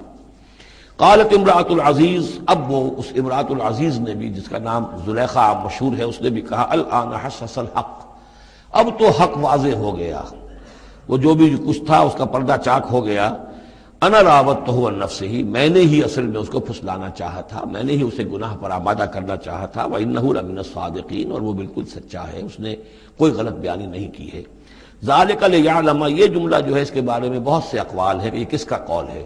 ایک قول یہ ہے کہ یہ زلیخا ہی کا کلام بھی چل رہا ہے، یہ اس لیے کہ وہ اس کو معلوم ہو جائے، یعنی حضرت یوسف علیہ السلام کو، انی لم اخنہ بالغیب، کیونکہ حضرت یوسف اس وقت وہاں موجود نہیں تھے، ان کی غیر موجودگی میں اس نے اپنے گناہ کا اقرار کیا ہے کہ میں نے اس کے ساتھ خیانت نہیں کی ہے۔ اب بھی ہو سکتا تھا کہ وہ پھر کوئی بکواس کرتی اور غلط بات کہتی، لیکن نہیں، لم اخنہ بالغیب، تاکہ یوسف کے علم میں یہ بات آ جائے کہ میں نے یہاں اس کی غیر موجودگی میں کوئی خیانت نہیں کی ہے۔ وَأَنَّ اللَّهَ لَا يَهْدِي كَيْدَ الْخَائِنِينَ، اور یقیناً اللہ تعالیٰ جو ہے خیانت کرنے والوں کی چال کو کامیاب نہیں کرتا۔ وما ابرئ نفسی، اور یہ کہ میں اپنے آپ کو کوئی بہت یہ نہیں سمجھتی کہ میں مجھ سے گناہ سرزد نہیں ہو سکتا، میں اپنے نفس کو بری نہیں کہتی۔ ان النفس لامارۃ بالسوء، نفس جو ہے انسان کا وہ تو بدی کا حکم دیتا ہی ہے، الا ما رحم ربی، سوائے اس کے کہ جس پر اللہ کا رحم ہو گیا ہو۔ ان ربی غفور الرحیم، یقیناً میرا رب جو ہے بہت غفور اور رحیم ہے۔ ایک تو یہ ترجمہ ہے اس رائے کے مطابق کہ یہ سارا کلام جو ہے اسی زلیخا کا ہے۔ اصل میں اسی اعتبار سے ہمارے ہاں وہ جو قصہ گو ہیں یوسف زلیخا کے قصے ہیں، ان میں تو پھر مائی زلیخا کو بہت ولی اللہ بنا دیا گیا ہے، اور کوئی ایسی بات بھی نہیں ہو سکتا ہے کہ اس پورے دوران میں وہ عشق مجازی جو ہے اس کا وہ عشق حقیقی میں تبدیل ہو چکا ہو اور حقیقتاً ہدایت پر آ گئی ہو، اور جیسا اگر یہ کلام اسی کا ہے جیسے کہ بہت سے لوگ جو ہے مانتے ہیں ہمارے مفسرین میں سے، اسی کا کلام ہے۔ اب وہ اللہ کا ذکر جس طرح کر رہی ہے، میں نے اب جو ہے اس پر صحیح بات کہہ دی ہے، اللہ خائنوں کی بات کو راہیاب نہیں کرتا، اور میں اپنے نفس کو بری نہیں کہتی، یقیناً نفس جو ہے وہ تو انسان کو بدی کا حکم دیتا ہی ہے، الا ما رحم ربی۔ ایک رائے یہ ہے کہ اس کا قول تو ختم ہو گیا، انا راودتہ عن نفسہ وانہ لمن الصادقین۔ اس کے بعد یہ قول حضرت یوسف کا ہے کہ میں نے یہ کیوں چاہا، میں نے یہ چاہا کہ میری صفائی ہو جائے اور یہ سارا معاملہ کھل جائے۔ میں یہ نہیں چاہتا تھا کسی اور کی بے عزتی ہو، کسی اور کی عزت کے پردے چاک ہوں، لیکن یہ ضرور میں چاہتا تھا کہ وہ عزیز مصر یہ جان لیتا کہ میں نے کوئی خیانت نہیں کی ہے اس کے معاملے کے اندر، اور اس کے گھر میں اور اس کی عزت پر یا کسی اور کی عزت پر میں نے کبھی کوئی بری نگاہ نہیں ڈالی ہے، اور اللہ تعالیٰ خائنوں کو راہیاب نہیں کرتا۔ باقی میں خود بھی، چاہے اللہ انسان نبی بھی ہو، لیکن یہ کہ نفس جو ہے جیسے کہ حضور فرماتے ہیں کہ اوصیکم و نفسی بتقوی اللہ، میں تم لوگوں کو بھی حکم دیتا ہوں کہ اللہ کا تقوی اختیار کرو، اپنے نفس کو بھی حکم دیتا ہوں۔ تو حضرت یوسف کا بھی یہ قول ہو سکتا ہے کہ میں بھی اپنے نفس کو بری نہیں سمجھتا، میں یہ نہیں سمجھتا، ہو سکتا ہے اللہ تعالیٰ کی طرف سے خصوصی حفاظت میری نہ ہوتی تو میں کسی غلط حرکت میں مبتلا ہو ہی جاتا۔ وما ابرئ نفسی ان النفس لامارۃ بالسوء، نفس تو یقیناً حکم دینے والا ہے بدی کا، الا ما رحم ربی، سوائے اس کے جو اللہ فیصلہ کر دے اور رحم فرمائے، ان ربی غفور الرحیم۔ وقال الملک اتونی بہ، اب بادشاہ نے فیصلہ کن انداز میں کہا ٹھیک ہے اس کو لے آؤ میرے پاس، استخلصہ لنفسی، اسے تو میں اپنا خاص مصاحب بنا لوں گا۔ بادشاہوں کے مصاحبین خصوصی ہوتے تھے جو بہت وقت ان کے ساتھ گزارتے تھے، ان کے ساتھ ہی قریب رہتے ہوں۔ فلما کلمہ، تو اب جب حضرت یوسف آ گئے دربار میں اور بادشاہ نے بات کی ان سے، قال انک اليوم لدینا مکین امین، تو بادشاہ نے کہا کہ آج کے دن سے آپ ہمارے پاس جو ہوں گے بڑی عزت والے اور معتبر انسان ہوں گے، اب آپ کی حیثیت جو ہے بہت اونچی ہوگی اس معاشرے کے اندر، ہمارے بڑے درباریوں میں آپ کا شمار ہوگا۔ قال اجعلنی علی خزائن الارض، ادھر حضرت یوسف کو یہ خیال تھا کہ بہت بڑی جو ہے مصیبت اس قوم کے اوپر آنے والی ہے، تو اس کے لیے انہوں نے فوری طور پر جو مطالبہ کیا وہ یہ تھا کہ مجھے زمین کے خزانوں پر مقرر کر دو، یعنی یہ کہ زراعت کا وزیر بنا دو یا چیف سیکرٹری بنا دو یا وزیر خزانہ بنا دو، کہ معیشت پوری میرے کنٹرول میں ہو، اس لیے کہ اس ملک کے اوپر جو آنے والے ہیں حالات وہ بہت ہی نازک ہیں، اور اگر اس کے لیے صحیح بندوبست نہ کیا گیا تو نہ صرف اس ملک کے لیے بلکہ آس پاس کے علاقے کے لیے بھی بہت خوفناک صورت پیدا ہو جائے گی۔ اس لیے کہ اصل میں یہ مصر ہی تھا کہ جو گرینری تھا اس پورے علاقے کے لیے، باقی آپ کو معلوم ہے اس کے بائیں طرف جو ہے مغرب میں بھی صحرا ہے، دائیں طرف بھی صحرا ہے، صحرا سینا ہے، تو یہ تو یہی علاقہ تھا کہ جس سے اناج وغیرہ پیدا ہوتا تھا، تو پورے علاقے کے لیے کفالت جو تھی اس کی زراعت جو ہے وہ یہیں سے ہوتی تھی، تو اس پورے علاقے پر بہت زبردست قحط آیا ہے، بہت زبردست قحط آیا ہے بعد میں۔ تو انہوں نے فرمایا کہ مجھے ان زمانوں کے ان سارے زمین کے جو خزانے ہیں اس پر مختار بنا دو، انی حفیظ علیم، میں حفیظ بھی ہوں، حفاظت کرنے والا ہوں، علیم بھی ہوں، جاننے والا ہوں، ماہر ہوں، میں یہ سارا بندوبست ٹھیک کروں گا۔ وَكَذَلِكَ مَكَّنَّا لِيُوسُفَ فِي الْأَرْضِ، اس طرح ہم نے یوسف کو تمکن عطا کیا زمین میں، يَتَبَوَّأُ مِنْهَا حَيْثُ يَشَاءُ، اب تو وہ جہاں چاہے وہاں ٹھکانہ بنا دے۔ اب مصر کی حکومت جو ہے پہلے تو اللہ تعالیٰ نے وہاں سے لا کر بدوی زندگی سے لا کر متمدن زندگی کے عین گڑھ میں مجدھار میں پہنچا دیا، عزیز مصر کے گھر میں پہنچا دیا۔ اب اس سے اگلا رتبہ جو ہوا ہے وہ تو یہ ہے کہ بہت ہی اونچا مقام اور مرتبہ ہو گیا، اب خود وہ عزیز بن گئے ہیں، بہت بڑے یعنی ان کے پاس کے بڑے اختیارات ہوں۔ وَكَذَلِكَ مَكَّنَّا لِيُوسُفَ فِي الْأَرْضِ يَتَبَوَّأُ مِنْهَا حَيْثُ يَشَاءُ، وہ جہاں چاہے جگہ پکڑے۔ نصیب برحمتنا من نشاء، ہم اپنی رحمت دیتے ہیں جس کو چاہتے ہیں، ولا نضيع اجر المحسنین، اور نیکوکاروں کا اجر ہم ضائع نہیں کرتے۔ وَالْأَجْرُ الْآخِرَةِ خَيْرٌ لِلَّذِينَ آمَنُوا، باقی یہ کہ اصل میں جو آخرت کا اجر ہے وہ تو بہت ہی بہتر ہے ان کے حق میں جو ایمان لائیں اور جو تقویٰ کی روش اختیار کیے رہے ہوں۔ وَكَانُوا يَتَّقُونَ۔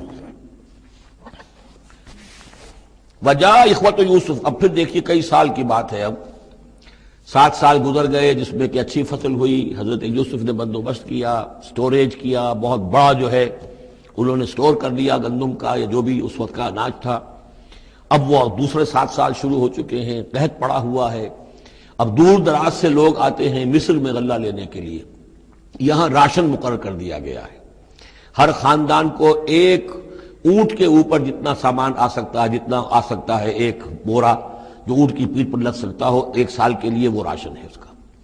تو لوگ آتے تھے باہر سے بھی، جو بھی قیمت دے سکتے تھے، جو کچھ ان کے پاس ہوتا تھا وہ دیتے تھے اور یہاں سے وہ راشن لے کر جاتے تھے۔ یہ نظام جو ہے وہاں چل پڑا ہے۔ اب گویا کہ یوں سمجھیے کہ لگ بھگ 10 سال کا فصل ہے ان دونوں رکوعوں کے مضمون کے درمیان۔ وجاء اخوۃ یوسف، اب یہ مشرقی کی طرف سے اب یہ یوسف، حضرت یوسف کے جو بھائی ہیں وہ بھی آئے ہیں، اور ان میں سے 10 آئے ہیں، 11واں نہیں آیا۔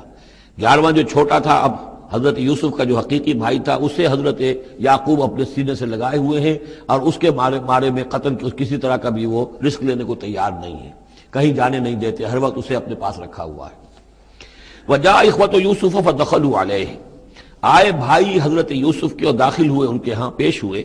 فعرفہم، اس نے تو پہچان لیا ان کو، وہم لہ منکرون، لیکن وہ اسے نہیں پہچان پائے۔ کیا اندازہ ہو سکتا تھا کہ یوسف ہے، عزیز مصر بنا بیٹھا ہے یہاں، جس کے دربار میں ہماری اب یہاں پیشی ہو رہی ہے۔ ولما جہزہم بجہازہم، پھر جب ان کا سامان ان کے حوالے انہوں نے کر دیا، تیار کر دیا ان کا اسباب، قال ائتونی باخ لکم، انہوں نے یہ کہہ کر کہ ایک اور بھائی بھی ہمارا ہے، اس کا بھی خاندان ہے، اس کی فیملی ہے، اس کے لیے بھی آپ ہمیں ایک اونٹ جو راشن کا ہے وہ اتنا جو ہے ایک اونٹ کا بورا وہ ہمیں دیجئے۔ ان کا لائے کیوں نہیں ساتھ؟ تم تو 10 آئے ہو، وہ 11واں کہاں ہے؟ اچھا اگر ہے تمہارا 11واں بھائی، ایک علیحدہ فیملی ہے، تو ایک اور اونٹ، ایک اور راشن جو ہے ایک اور فیملی کا میں تمہیں دے دیتا ہوں، لیکن اب جب آؤ تو اس کو ساتھ لے کے آنا۔ قال ائتونی باخ لکم من ابیکم، اب جب آؤ گے تو اپنے بھائی کو جو تمہارے والد سے تمہارا بھائی ہے، ماں سے نہیں ہے، تمہارا جو باپ سے بھائی ہے، الا ترون انی اوفی الکیل، کیا تم دیکھتے نہیں ہو کہ میں پیمانے پورے بھر کر دیتا ہوں، انا خیر المنزلین، اور جو باہر سے آنے والے یہ مہمان آ رہے ہیں میں ان کی خاطر مدارات کرتا ہوں، میں بہتر مہمان نوازی کرتا ہوں۔ فإن لم تأتونی، اور اگر نہیں لے کر آؤ گے اس کو، بہی فلا کیل لکم عندی، تو پھر اس کے حصے کا جو راشن ہے وہ میں تمہیں نہیں دوں گا، وہی جو یہاں آئے وہ اپنے حصے کا راشن لے جائے۔ ولا تقربون، اور پھر میرے قریب نہ آنا، اس سے پھر یہ کہ آپ نے اظہار ناراضگی بھی فرمایا۔ قالوا سنراود عنہ اباہ، انہوں نے کہا کہ کوشش تو ہم کریں گے ابا جان کو کسی طریقے سے پھسلانے کی، وَإِنَّا لَفَاعِلُونَ، کچھ کر ہی گزریں گے انشاءاللہ، لے آئیں گے۔ وَقَالَ لِفِتْيَانِهِ، اور حضرت یوسف نے اپنے جو نوجوان کام کرنے والے تھے، چھوکرے جن کو کہا گیا، ان سے کہہ دیا، اجعلوا بضاعتهم فی رحالہم، یہ جو پونجی لے کر آئے تھے، ظاہر بات ہے کہ دیہات سے آئے، کیا لے کر آئے ہوں گے؟ کچھ اون لے آئے ہوں گے، بھیڑیں بکریاں جو پالی ہوئی ہیں تو اس کی کچھ اون لے آئے، یا کچھ طرح کی چیزیں جو دیہات سے لا کر، اور یہ شہر میں اب اس کو پیش کر رہے ہیں تاکہ اس کے عوض انہیں غلہ دیا جائے۔ تو فرمائی جعلوا بضاعتهم فی رحالہم، یہ ان کے اسباب نے، ان کا جو سارا سامان ہے جو یہ لے کر آئے تھے، یہ پونجی، یہ بھی واپس کر دو، اسی میں رکھ دو، جب اس میں گیہوں بھرو گے ان کے کجاووں کے اندر وہ سامان بھی رکھ دینا۔ لعلہم یعرفونہا، تاکہ وہ پہچانے اس کو اور میرے اس احسان کو سمجھیں، جا کر اذا انقلبوا الی اہلہم، جبکہ وہ اپنے اہل و عیال میں واپس پہنچیں گے، لعلہم یرجعون، تو شاید کہ پھر وہ میرے اس احسان کو بھی مانتے ہوئے پھر وہ دوبارہ آئیں۔ فلما رجعوا الی ابیہم، تو جب یہ پہنچے، لوٹے اپنے والد کے پاس، حضرت یعقوب کے پاس، قالوا یا ابانا منع منا الکیل، انہوں نے کہا ابا جان ہم سے ایک پیمانہ روک لیا گیا ہے، ایک خاندان کا راشن جو ہے وہ روک لیا گیا ہے، فارسل معنا اخانا، تو اب آئندہ جو ہے آئندہ سال ہمارے ساتھ ہمارے بھائی کو بھیجیے، نقتل، تاکہ ہم اس کی بھرتی بھی لے آئیں، اس کا راشن بھی لے آئیں، وَإِنَّا لَهُ لَحَافِظُونَ، اور ہم اس کی پوری حفاظت کریں گے۔ قَالَ هَلْ آمَنُكُمْ عَلَيْهِ، حضرت یعقوب نے فرمایا کیا میں تم پر اعتبار کروں اس کے بارے میں؟ هَلْ آمَنُكُمْ عَلَيْهِ إِلَّا كَمَا أَمِنْتُكُمْ عَلَىٰ أَخِيهِ مِنْ قَبْلُ، کیا اسی طرح تمہارے اوپر میں اعتبار کر لوں جیسے کہ میں نے اس کے بھائی یوسف کے بارے میں تم پر پہلے جو ہے وہ اعتماد کیا تھا؟ فاللہ خیر حافظہ، ویسے تو اللہ تعالیٰ ہی ہے بہترین محافظ، وہو ارحم الراحمین، اور وہی ہے تمام رحم کرنے والوں میں سب سے بڑھ کر رحم کرنے والا۔ ولما فتحوا متاعهم وجدوا بضاعتهم ردت الیہم، جب انہوں نے اپنا سامان کھولا، کجاوے کھولے، تو انہوں نے یہ دیکھا کہ ان کی پونجی بھی انہیں لوٹا دی گئی ہے جو انہوں نے قیمت کے طور پر دی تھی۔ قالوا یا ابانا ما نبغی، وہ پکار اٹھے ابا جان ہمیں کیا چاہیے؟ هذه بضاعتنا ردت الینا، یہ ہماری پونجی بھی ہمیں لوٹا دی گئی ہے۔ وَنَمِيرُ أَهْلَنَا، ہم جائیں گے اپنے اہل و عیال کے لیے کھانے کا بندوبست کریں گے، وہاں سے راشن لائیں گے، وہاں سے غلہ لے کر آئیں گے، نحفظ أَخَانَا، اپنے بھائی کی ہم 10 ہیں اس کی حفاظت کریں گے، وَنَزْدَادُ كَيْلَ بَعِيرٍ، اور ایک اونٹ کی جو کجاوا جو ہے، اونٹ کا جو بورا ہے وہ ہم لے کر آئیں گے مزید۔ ذَلِكَ كَيْلٌ يَسِيرٌ، یقیناً یہ بڑی آسان شے ہے جو ہمیں مل جائے گی۔ قال لن ارسلہ معکم، حضرت یعقوب نے کہا ہرگز نہیں بھیجوں گا میں اسے تمہارے ساتھ، حتیٰ تو نے موثقا من اللہ، یہاں تک کہ تم بڑی گاڑی قسم کھاؤ میرے سامنے اللہ کی، لتاتوننی بہ، کہ تم لازماً اسے لے کر آؤ گے واپس، الا ان یحاط بکم، الا یہ کہ تم سب کو گھیرے میں لے لیا جائے، کوئی ایسی مصیبت آ جائے تم سب ہلاک ہو جاؤ، ہو سکتا ہے کہیں تم سب کو ہی پکڑ کے قید کر دیا جائے، وہ اور بات ہے، لیکن بصورت دیگر تمہیں اس کو لانا ہوگا واپس۔ فلما آتوہ موثقہم، تو اب جب انہوں نے اپنی قسم کھا لی اور دے دی اپنا عہد و قول و قرار، قال اللہ علی ما نقول وکیل، تو حضرت یعقوب نے فرمایا ٹھیک ہے، اب جو اللہ تعالیٰ جو کچھ ہم کہہ رہے ہیں، جو ہمارا قول و قرار ہوا ہے، اللہ تعالیٰ اس پر نگہبان ہے۔ وقال یا بنیہ، انہوں نے کہا میرے بیٹو، لا تدخلوا من باب واحد، دیکھنا وہاں جب داخل ہو تو کسی ایک دروازے سے داخل نہ ہونا، یعنی یہ لوگ دیکھیں گے 10-11 بھائی چلے آ رہے ہیں تو اس سے یہ کہ لوگوں کے اندر جو ہے وہ کوئی حسد بھی پیدا ہو سکتی ہے، جس کو ہم کہتے ہیں کہ نظر بھی لگ سکتی ہے۔ لا تدخلوا من باب واحد وادخلوا من ابواب متفرقۃ، تم داخل ہونا متفرق دروازوں سے۔ وما اغنی عنکم من اللہ من شیء، اور دیکھو میں اللہ تعالیٰ کی طرف سے کوئی فیصلہ ہو، کوئی تمہارے لیے کوئی غضب کا معاملہ ہو اللہ کی طرف سے ہی، تو میں روک نہیں سکتا، میں منع نہیں کر سکتا، لیکن یہ کہ پھر بھی جو بھی اللہ تعالیٰ کی طرف سے ہم احتیاط کر سکتے ہوں اس کے اندر کوئی حرج نہیں ہے۔ وما اغنی عنکم من اللہ من شیء، میں نہیں بچا سکتا تمہیں اللہ تعالیٰ کی تقدیر سے یا اللہ کے فیصلے سے کچھ بھی۔ ان الحکم الا للہ، نہیں ہے اختیار مطلق مگر اللہ کا۔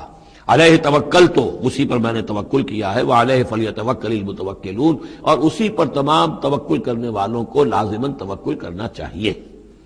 ولما دخلوا من حيث امرهم ابوهم، تو جب وہ داخل ہوئے جیسے کہ حکم دیا تھا ان کے والد نے داخل ہونے کا، ما كان يغني عنهم من الله من شيء، یعقوب اللہ تعالیٰ کی کسی بھی فیصلے سے، اللہ تعالیٰ کی طرف سے آنے والے کسی بھی آزمائش یا مصیبت سے انہیں بچانے والا نہیں تھا، الا حاجۃ فی نفس یوسف قضاها، ہاں ایک خیال سا یوسف کے یعقوب کے دل میں پیدا ہوا اور اس نے اس کو پورا کر لیا، یعنی یہ تدبیر کے درجے میں یہ بات کر لی کہ ایک دروازے سے داخل نہ ہو، اب باب متفرقہ سے داخل ہو۔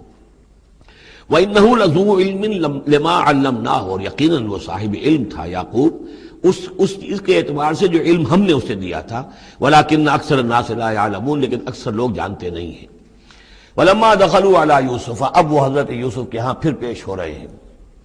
آوَى إِلَيْهِ أَخَاهُ، اب انہوں نے اپنے بھائی کو بنیامین کو اپنے پاس بلا لیا۔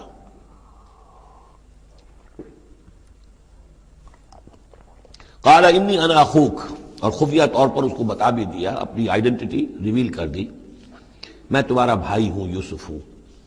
فلا تبتئس بما كانوا يعملون، تو جو کچھ یہ لوگ یہ بڑے بھائی کرتے رہے ہیں اب اس کی طرف سے غمگین مت ہو، یعنی تمہارے اب دل اندر دور ہو چکے، سختی کے دن ختم ہو گئے، اب اللہ تعالیٰ نے مجھے جس مقام پر پہنچایا ہے اب تمہیں بھی مجھ تک پہنچا دیا ہے، لہذا اب کوئی رنج اور غم نہیں۔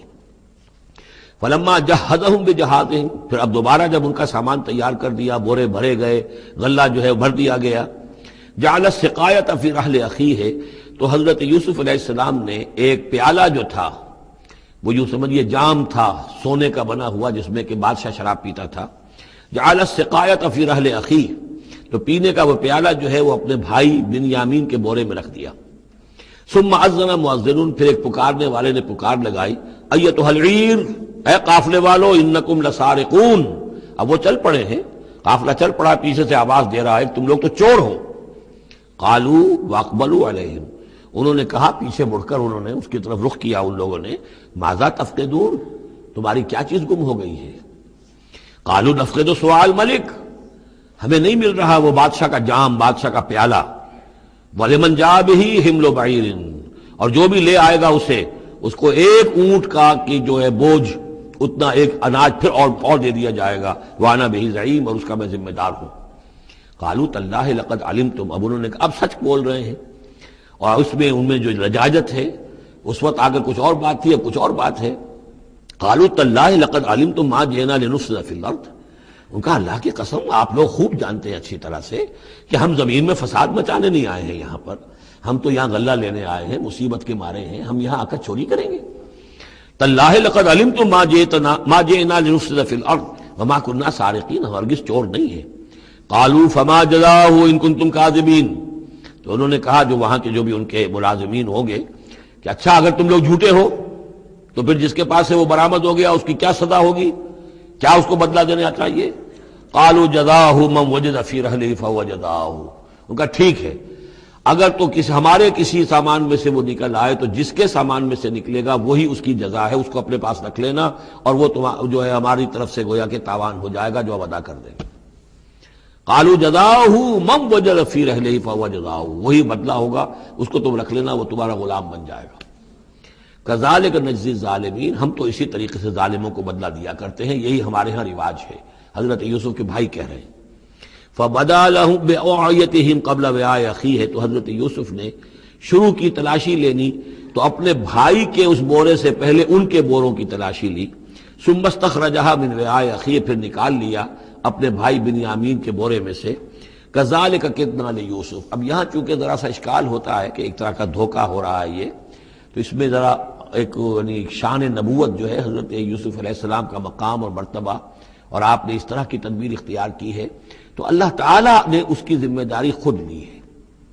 کذالک کدنا لیوسف، یہ چال ہم نے یوسف کو بتائی، کیونکہ اللہ کے علم میں تو تھا کہ کوئی گزند نہیں پہنچے گا، سب کو ان کو آئی جانا ہے، عارضی سا معاملہ ہے، اس عارضی سی تدبیر میں کسی کو نقصان کوئی پہنچ نہیں رہا ہے، تو ایک تدبیر ہے، یہ ایک توریہ جو ہو گیا ہے، اس توریہ کے ذریعے سے وہ صورتحال، کیونکہ اللہ کو تو اختیار ہے، تو اس میں اللہ تعالیٰ نے اس کی پوری ذمہ داری خود اٹھا لی ہے۔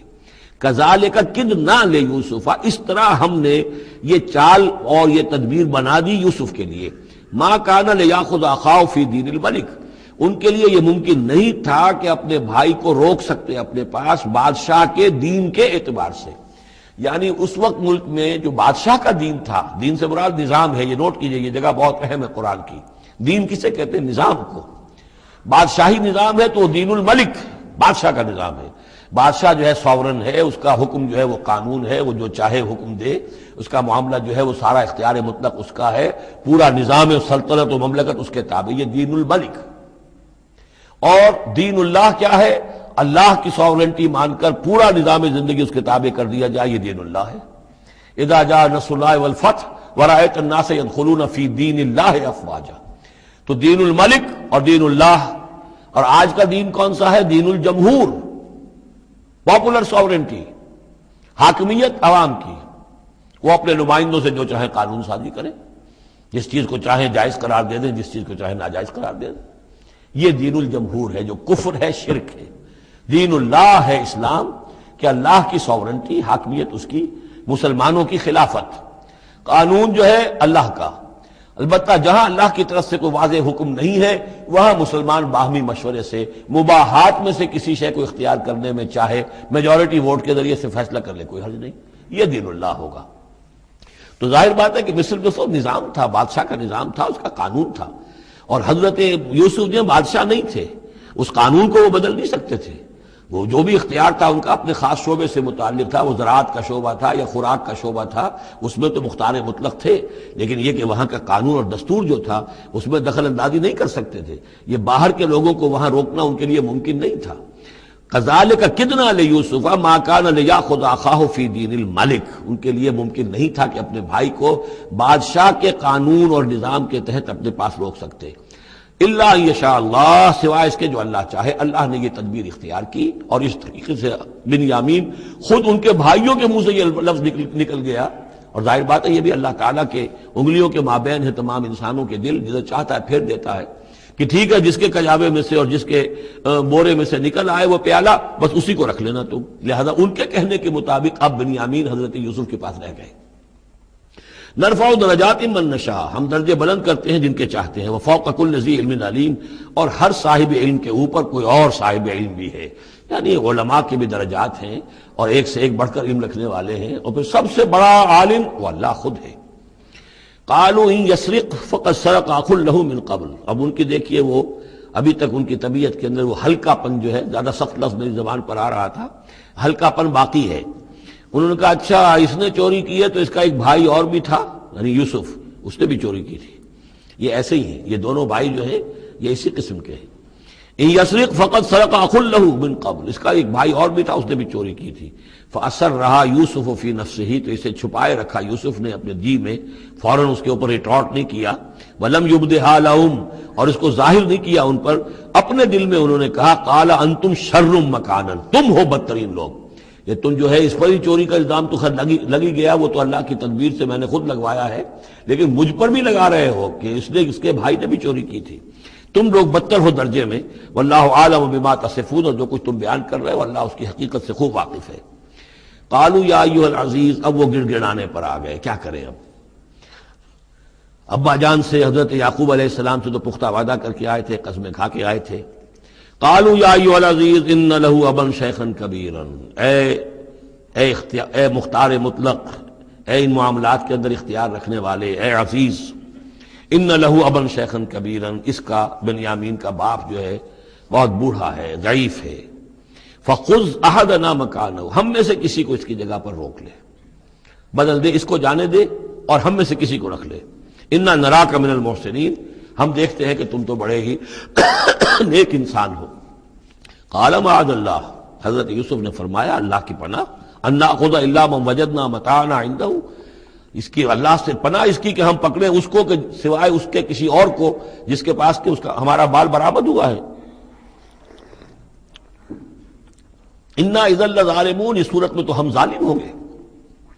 فلما استيئسوا منه، جب وہ ساری اپنی جو بھی ہو سکتی تھی منت سماجت کر کے جب مایوس ہو گئے کہ حضرت یوسف بات ماننے والے نہیں ہیں، خلصوا نجیہ، اب وہ ایک طرف ہو گئے، علیحدگی میں جا کر آپس میں مشورہ کیا اب کیا کریں۔ قال کبیرہم، کہا ان کے بڑے نے، یہ وہی یہودا جس نے اس وقت بھی کہا تھا حضرت یوسف کے بارے میں کہ قتل مت کرو، لا تقتلوا یوسف وَاطْرَحُوهُ فِي أَرْضٍ يَخْلُ لَكُمْ وَجْهُ أَبِيكُمْ، کسی زمین میں کہیں پھینک دو ان کو، لیکن یہ کہ وہی شخص اب کہہ رہا ہے قال کبیرہم أَلَمْ تَعْلَمُوا أَنَّ أَبَاكُمْ قَدْ أَخَذَ عَلَيْكُمْ مَوْثِقًا، جانتے ہو نا کہ تمہارے والد نے حضرت یعقوب علیہ السلام نے تم سے پختہ قسم لی ہوئی ہے، عہد لیا ہوا ہے، من اللہ، اور اللہ کے نام پر وہ عہد ہوا۔ وَمِن قَبْلُ مَا فَرَّطْتُمْ فِي يُوسُف، اور یاد کرو اس سے پہلے تم نے کتنی زیادتی کی تھی، کتنا تم نے بڑا جرم کیا تھا یوسف کے معاملے میں۔ فلن ابرح الارض، تو میں تو اب اس زمین سے نہیں کھسکوں گا، یہاں سے ہلوں گا نہیں، میں یہیں رہوں گا حتی یاذن لی ابی، یہاں تک کہ والد خود مجھے اجازت دے، اگر وہ ہماری جو بھی تم ایکسپلینیشن جا کر دو وہ مطمئن ہو جائیں اور پھر وہ اجازت دیں گے تو میں یہاں سے ٹلوں گا، ورنہ میں یہیں رہوں گا۔ فلن ابرح الارض، میں اس جگہ سے ہرگز نہیں ہلوں گا، حتی یاذن لی ابی، یہاں تک کہ میرے والد جو ہے مجھے اجازت دیں، اور یحکم اللہ لی، یا پھر اللہ کوئی فیصلہ میرے بارے میں کر دے، وہو خیر الحاکمین، اور یقیناً وہ بہترین فیصلہ کرنے والا ہے۔ ارجعوا الی ابیکم، لوٹ جاؤ اپنے والد کے پاس، ابا جان کے پاس، فقولوا، اور جا کر کہو، یا ابانا، ابا جان، ان ابنک سرق، آپ کے بیٹے نے بنیامین نے چوری کی، وما شہدنا الا بما علمنا، اور ہم کچھ گواہی نہیں دے سکتے، ہم تو وہی کچھ کہہ رہے ہیں جو ہمارے علم میں آیا ہے، ہم کچھ نہیں کہہ سکتے۔ وما كنا للغیب حافظین، اور ہم غیب کے ہم حافظ نہیں ہیں، ہمارے پاس اس کا کوئی ذریعہ نہیں ہے کہ اصل حقیقت سمجھ سکیں، جو بات سامنے آئی ہے وہ یہ ہے کہ بنیامین نے چوری کی ہے۔ ان ابنک سرق، یا ابانا ان ابنک سرق وما شہدنا الا بما علمنا ما كنا للغیب حافظین واسأل القریۃ التی كنا فیہا، آپ خود جا کر پوچھ لیجئے اس بستی والوں سے جس میں ہم تھے، وہاں جا کے تفتیش کر لیجئے، والعیر التی اقبلنا فیہا، یا اس قافلے والوں سے پوچھ لیجئے جن کے ساتھ ہم گئے تھے۔ ظاہر بات ہے کہ یہ سب بڑے بڑے قافلوں کی شکل میں چلتے تھے اور لوگ بھی وہاں جاتے تھے یہ راشن لینے کے لیے، تو وہ جو قافلہ جس کے ساتھ ہم گئے تھے ان سے پوچھ لیجئے، وہ ساری بات آپ کو بتا دیں گے کہ وہاں کیا ماجرا ہوا ہے۔ وَإِنَّا لَصَادِقُونَ، اور ہم یقیناً جو کچھ عرض کر رہے ہیں صحیح کہہ رہے ہیں۔ قال بل سولت لكم انفسكم امرا، وہی جملہ حضرت یعقوب نے دوبارہ کہا، نہیں بلکہ تمہارے جیوں نے کوئی ایک کام تمہارے لیے آسان کر دیا، فصبر جمیل، میرے لیے تو وہی معاملہ صبر کا بھی ہے، صبر ہی بہتر ہے۔ عسى الله ان ياتيني بهم جميعا، ہو سکتا ہے، مجھے امید ہے اللہ ان سب کو لے آئے گا میرے پاس، یعنی یہ کہ اجمالی طور پر اللہ تعالیٰ نے یہ علم دے رکھا تھا حضرت یعقوب کو کہ حضرت یوسف نہ فوت ہوئے ہیں نہ ہلاک ہوئے ہیں، کہاں ہیں یہ پتہ نہیں تھا، یہ توقع بھی تھی کہ وہ مل جائیں گے آپ سے، لیکن اسی وجہ سے وہ ہجر اور فراق جو تھا، شدید محبت جو تھی حضرت یعقوب کو حضرت یوسف سے، اس کی وجہ سے وہ بہت نڈھال، بہت مزمحل، رو رو کر ان کی آنکھیں سفید ہو چکی تھیں اور بینائی زائل ہو چکی تھی، لیکن انہیں یہ امید تھی کہ ایک دن آئے گا کہ یوسف آ جائے گا، مجھ سے ملے گا۔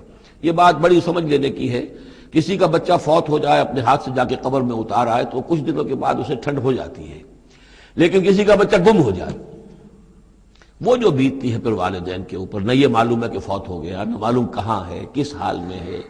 اب جس طریقے سے اغوا کر کے لے جاتے ہیں، خرکار لے جاتے ہیں بچوں کے، جب حشر کرتے ہیں، تو یہ گویا کہ سوہان روح، فوت ہو گیا، دفن کیا، گویا کہ جو بھی صدمہ ہوا لیکن کچھ دنوں کے بعد چین آ جاتی ہے، لیکن یہ معلوم ہو کہ فوت نہیں ہوا، اور یہ علم تھا حضرت یعقوب کو کہ حضرت یوسف زندہ ہیں، باقی کہاں ہے کس حال میں یہ نہیں، اور اس کی بنا پر وہ غمگین تھے۔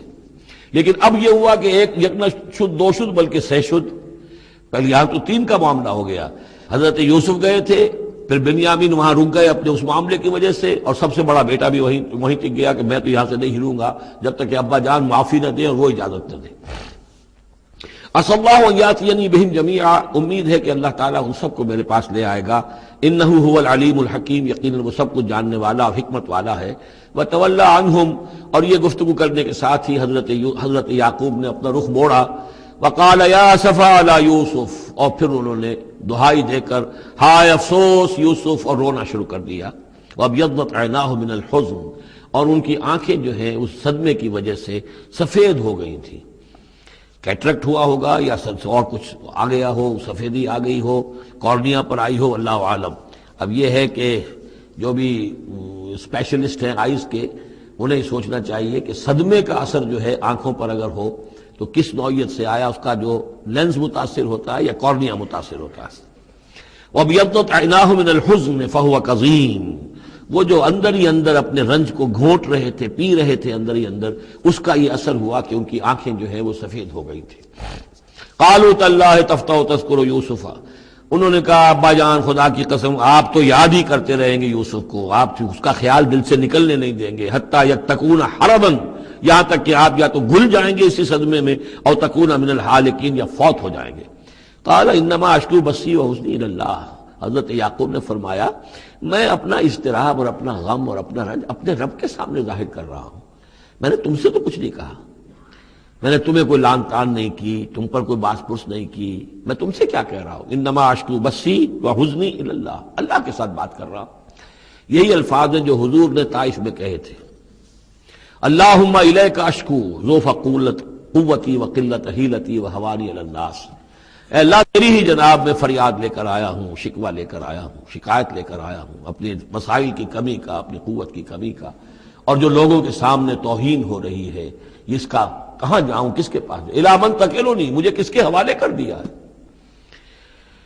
انما اشکو بثی وحزنی الی اللہ واعلم من اللہ ما لا تعلمون، اور مجھے اللہ کی طرف سے ان چیزوں کا علم حاصل ہے جو تمہیں حاصل نہیں ہے، یعنی یہی اجمالی طور پر کہ حضرت یوسف زندہ ہیں، فوت نہیں ہوئے۔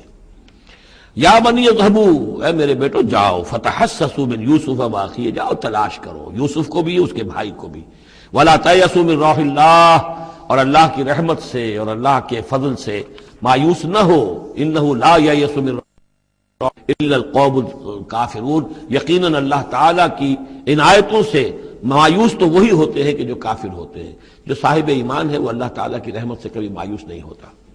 فلما دخلوا علیہ، اب جب یہ پہنچے ہیں اگلے سال، داخل ہوئے حضرت یوسف کے ہاں پیش ہوئے، قالوا یا ایھا العزیز، اب انہوں نے کہا اے عزیز مصر، اے مختار مطلق اس راشن کا اور اس غلے کا، مسنا، ہم پر اور ہمارے اہل و عیال پر بڑی سختی آ گئی ہے، یعنی اب قحط کی شدت، ظاہر بات ہے قحط کی شدت ہے تو جانور بھی مر گئے، اب نہ اون ہے نہ کچھ اور ہے، ورنہ پہلے یہ کچھ اون لے آتے تھے، کچھ اور سامان لے آتے تھے کہ آ کر کچھ تو بدل دے، کچھ تو قیمت دے، وہاں سے غلہ لینا ہے، تو اب تو ہمارے پاس کچھ بھی نہیں ہے، ہم تو خالی ہاتھ حاضر ہو گئے۔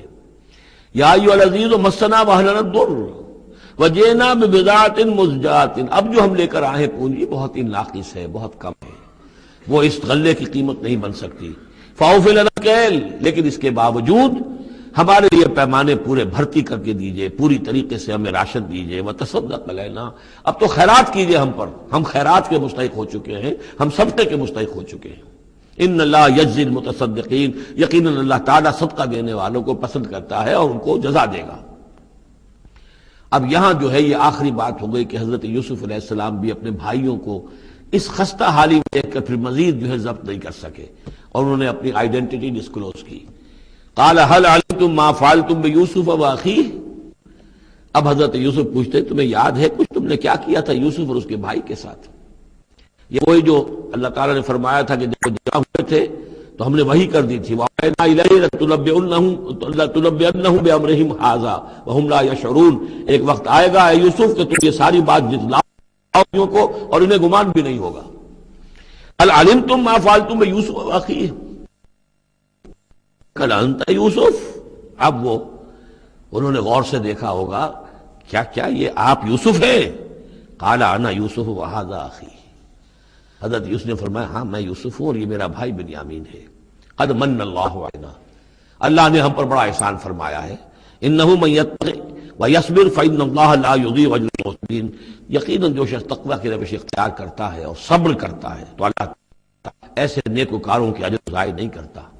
قالوا تاللہ لقد آثرک اللہ علینا وإن كنت، انہوں نے کہا اللہ کی قسم ہے اللہ نے آپ کو ہم پر ترجیح دی ہے، پسند کر لیا ہے، اور یقیناً ہم تھے خطا کار، ہم سے ہی غلطیاں ہوئی ہیں، ہم نے ظلم کیا ہے، ہم نے زیادتیاں کی ہیں.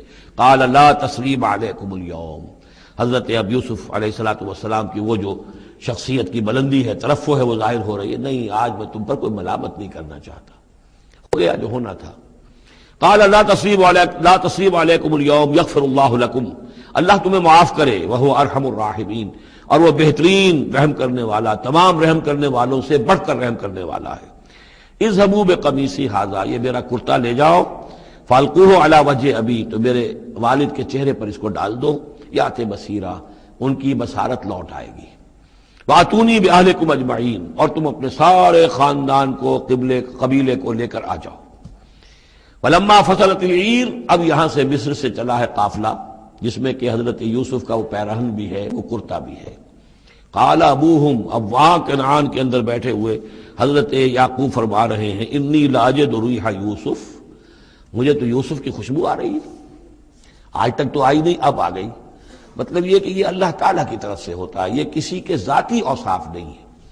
کسی نبی کا کوئی اپنی قدرت ذاتی نہیں ہوتی، جو بھی علم اللہ دینا چاہے، جس وقت جو چیز جو ہے وہ اللہ تعالیٰ کو دکھا دے. حضرت عمر کو اگر میدان دکھا دیا گیا، میدان جنگ جو ہے شام کا، اللہ نے جب چاہ دکھا دیا. لیکن اس کا یہ مطلب تو نہیں تھا کہ جب چاہتے حضرت عمر دیکھ لیتے، کہ ٹی وی آن کیا اور دیکھ لیا کہ اس وقت کیا ہو رہا ہے وہاں. یہ نہیں ہے، یہ اختیار جو ہوتا تھا ان کا، اللہ تعالیٰ جس کے لیے چاہے، جو کرامت چاہے، جو معجزہ چاہے ظاہر کر دے. لیکن جب نہیں اللہ کی مشیت تو نہیں. پاس ہی کتنے دور ہوں گے جب کہ اس کنویں میں پڑے ہوئے تھے، اس وقت انہیں خوشبو نہیں آ رہی تھی، ورنہ خوشبو سونگ سونگ کر جو وہاں پہنچ گئے ہوتے. لیکن یہ کہ یہ اللہ کی طرف سے ہے. لاجد انی لاجد ریح یوسف لولا ان تفندون، مجھے اندیشہ ہے تم مجھے یہ نہ کہو کہ اب تو یہ بالکل سٹھیا گئے، یعنی اب یہ یوسف کی خوشبو آ رہی ہے ان کو. قالوا تاللہ انک لفی ضلالک القدیم، انہوں نے یہی کہا گھر والوں نے، خدا کی قسم آپ اپنے اسی پرانے خیال میں ہیں، پرانے وہم میں ہیں، آپ سمجھتے ہیں کہ یوسف زندہ ہے، حالانکہ نہ معلوم وہ کہاں کا ہلاک ہو چکا، ختم ہو چکا. فلما جاء البشیر، تو جب وہ بشارت دینے والا آیا، القاہ علی وجہہ، اور حضرت یوسف کا کرتا اس نے ڈالا حضرت یعقوب کے چہرے پر، فردتنا بصیرا، تو وہ لوٹ آئے دیکھتے ہوئے، یعنی ان کی نگاہ جو ہے وہ عود کر آئی، بصارت لوٹ آئی. قال الم اقل لکم انی اعلم من اللہ ما لا تعلمون، انہوں نے فرمایا کیا میں نے تم سے نہیں کہا تھا مجھے اللہ کی طرف سے ان چیزوں کا علم حاصل ہے جو تم نہیں جانتے. قالوا یا ابانا استغفر لنا ذنوبنا انا كنا خاطئین، ان کا ابا جان ہمارے لیے استغفار کیجئے اللہ تعالیٰ سے، ہمارے گناہوں کی معافی کی درخواست کیجئے، یقیناً ہم خطا کار تھے، ہم سے غلطیاں ہوئی ہیں. قال سوف استغفر لکم ربی، اب یہاں دیکھیے صوفہ کا لفظ بہت اہم ہے، ذرا ٹھہر کر میں استغفار کروں گا. ابھی غصہ ختم نہیں ہو رہا ہے حضرت یعقوب علیہ السلام کا، یعنی یہ کہ ابھی وہاں پیشی ہو جائے گی، اس کے بعد سارا معاملات کی صفائی ہوگی، ابھی فوری طور پر استغفار نہیں کر رہے ہیں. سوف استغفر لکم ربی، ٹھیک ہے، کچھ وقت کے بعد میں تمہارے لیے استغفار کروں گا، انہ هو الغفور الرحیم، یقیناً وہ غفور ہے اور رحیم ہے۔ فلما دخلوا علی یوسف، اب جب یہ سب کے سب آ گئے وہاں سے، پورا قافلہ آ گیا، تمام بنی اسرائیل، اب 12 گھرانے تھے یہ، ان کی اولادیں تھیں، ان کے بچے تھے، بیویاں تھیں، وہ سب آ گئے۔ لما دخلوا علی یوسف آویٰ الیہ ابویہ، تو اب انہوں نے اپنا جو بھی تخت، جو بھی جگہ اونچی ہوگی بیٹھنے کی، اپنے والدین کو، اپنی والدہ کو بھی اور حضرت یعقوب کو بھی وہاں بلا لیا۔ وقال ادخلوا مصر ان شاء اللہ آمنین، اور کہا کہ اب آپ لوگ مصر میں داخل ہوں اللہ چاہے تو پورے امن کے ساتھ، یہاں آپ کے لیے امن ہے، سکون ہے، راحت ہے۔ ورفع ابویہ علی العرش، اور اپنے والدین کو انہوں نے اپنے تخت کے اوپر اٹھا لیا، اوپر بٹھا لیا۔ وخروا لہ سجدا، اور وہ سب کے سب ان کے سامنے سجدے میں گر گئے۔ یہ سجدہ تعظیمی کہلاتا ہے، جو کہ پہلی شریعتوں میں جائز تھا۔ شریعت محمدی علیہ صاحب الصلاۃ والسلام میں جہاں دین کی تکمیل ہو گئی ہے، تو واقعہ یہ ہے کہ پھر توحید کا معاملہ بھی جو ہے وہ آخری درجے میں تکمیل کو پہنچا دیا گیا۔ یہ سجدہ تعظیمی اب حرام مطلق ہے، لیکن اس سے پہلے یہ جائز تھا۔ ہمارے ہاں بعض لوگ جو ہے وہ قبروں کو یا اور ہم اپنے پیروں کو، بزرگوں کو کہتے سجدہ کرتے ہیں یا جھکتے ہیں، تو دلیل پکڑتے ہیں ان چیزوں سے کہ یہ سجدہ دیکھو حضرت ابراہیم سے ثابت ہے، فلاں سے ثابت ہے، اور یہ جو حضرت یوسف کو سجدہ کیا گیا ہے۔ لیکن یہ سجدہ سمجھ لیجئے سجدہ تعظیمی جائز تھا، اس میں کوئی شک نہیں، لیکن اب یہ حرام مطلق ہے۔ وقال یا ابت ھذا تعویل رؤیایا من قبل، اب کہا حضرت یوسف نے، ابا جان دیکھیے یہ ہے تعویل میرے اس خواب کی جو میں نے بچپن میں دیکھا تھا، 11 ستارے اور سورج اور چاند میرے سامنے سجدے میں ہیں۔ تو گویا کہ 11 بھائی اب سجدے میں ہیں اور والدین سورج اور چاند کے حکم میں ہیں۔ قد جعلها ربی حقا، میرے رب نے اس خواب کو سچا کر دکھایا۔ وقد احسن بی اذ اخرجنی من السجن، اور اس نے کتنا ہی میرے ساتھ اچھا سلوک کیا، انعام فرمایا مجھ پر جبکہ مجھے قید خانے سے نکلوایا۔ والبدو، اور آپ سب لوگوں کو لے آیا ہے یہاں بادیہ نشینی کی سخت زندگی سے نکال کر یہاں حضارت اور تمدن اور وقت کی عظیم ترین جو متمدن ملک ہے اس کے اندر آپ کو پہنچا دیا۔ من بعد ان نزغ الشیطان بینی و بین اخوتی، اس کے بعد کہ شیطان نے میرے اور میرے بھائیوں کے درمیان دشمنی ڈال دی تھی۔ ان ربی لطیف لما یشاء، یقیناً میرا رب تدبیر کرتا ہے بہت خفیہ طور پر جس چیز کی وہ چاہتا ہے، لوگوں کو سمجھ میں نہیں آتا، لیکن اللہ تعالیٰ کی تدبیر جو ہے وہ بالآخر کامیاب ہوتی ہے۔ انہ هو العلیم الحکیم، یقیناً وہی ہے ہر شے کا علم رکھنے والا۔ رب قد آتیتنی من الملک، اب دعا کر رہے ہیں اللہ تعالیٰ کی طرف رجوع کر کے، پروردگار تو نے مجھے حکومت بھی عطا کی، وعلمتنی من تعویل الاحادیث، اور مجھے چیزوں کی تہ تک پہنچنا، باتوں کی تہ تک پہنچنا یا خاص کا جاننا، یہ علم سکھایا۔ فاطر السماوات والارض، اے وہ ہستی جس نے آسمان اور زمین کو پیدا کیا ہے، انت ولی فی الدنیا والآخرہ، تو ہی میرا پشتپناہ ہے، مددگار ہے، کارساز ہے، دنیا میں بھی آخرت میں بھی۔ توفنی مسلمن، مجھے وفات دیجو اسی حالت اسلام میں، فرما برداری ہی کی حالت میں، والحقنی بالصالحین، اور مجھے شامل کر دیجو اپنے صالح بندوں میں۔ ذالک من انباء الغیب نوحیہ الیک، یہ ہیں غیب کی خبروں میں سے جو ہم وحی کر رہے ہیں اے نبی، اے محمد آپ کی جانب۔ وما کنت لدیہم اذ اجمعوا امرہم وما ہم یمکرون، اور آپ تو ان کے پاس موجود نہیں تھے جب انہوں نے فیصلہ کیا تھا، اتفاق رائے کیا تھا حضرت یوسف کے بارے میں، اور جب کہ وہ چال چل رہے تھے، پلاننگ کر رہے تھے۔ وما اکثر الناس ولو حرصت بمؤمنین، اور یہ بھی سن لیجئے آپ کتنا ہی چاہیں لیکن اکثر لوگ ایمان لانے والے نہیں ہیں۔ آپ سے سوال کیا گیا، اس کا جواب انہیں دے دیا گیا، اتنا عمدہ، اتنا خوبصورت، ہر چیز جو ہے کھول کھول کر بتا دی گئی، لیکن یہ لوگ ایمان لانے والے نہیں ہیں۔ وما اکثر الناس ولو حرصت بمؤمنین وما تصلهم علیہ من اجر، اور نبی آپ تو ان سے کوئی اجر نہیں مانگ رہے، ان هو الا ذکر للعالمین، نہیں ہے یہ مگر تمام جہان والوں کے لیے یاد دہانی ہے اور نصیحت۔ وَكَأَيٍّ مِّنْ آیَةٍ فِي السَّمَاوَاتِ وَالْأَرْضِ يَمُرُّونَ عَلَيْهَا، اور کتنی ہی اور آیتیں ہیں، نشانیاں ہیں آسمانوں اور زمین میں جن میں کہ یہ گزرتے رہتے ہیں، دیکھتے رہتے ہیں، وَهُمْ عَنْهَا مُعْرِضُونَ، لیکن اعراض ہی کرتے رہتے ہیں، ان پر توجہ نہیں کرتے، غور نہیں کرتے۔ وَمَا يُؤْمِنُ أَكْثَرُهُم بِاللَّهِ إِلَّا وَهُمْ مُشْرِكُونَ، یہ بھی نوٹ کر لیجئے، اور جو لوگ اللہ کے ماننے والے ہیں وہ بھی اکثر وہ ہیں جو اس کے ساتھ شرک بھی کرتے ہیں۔ یہ میرے آپ کے لیے بہت زیادہ، بہت قابل توجہ آیت ہے۔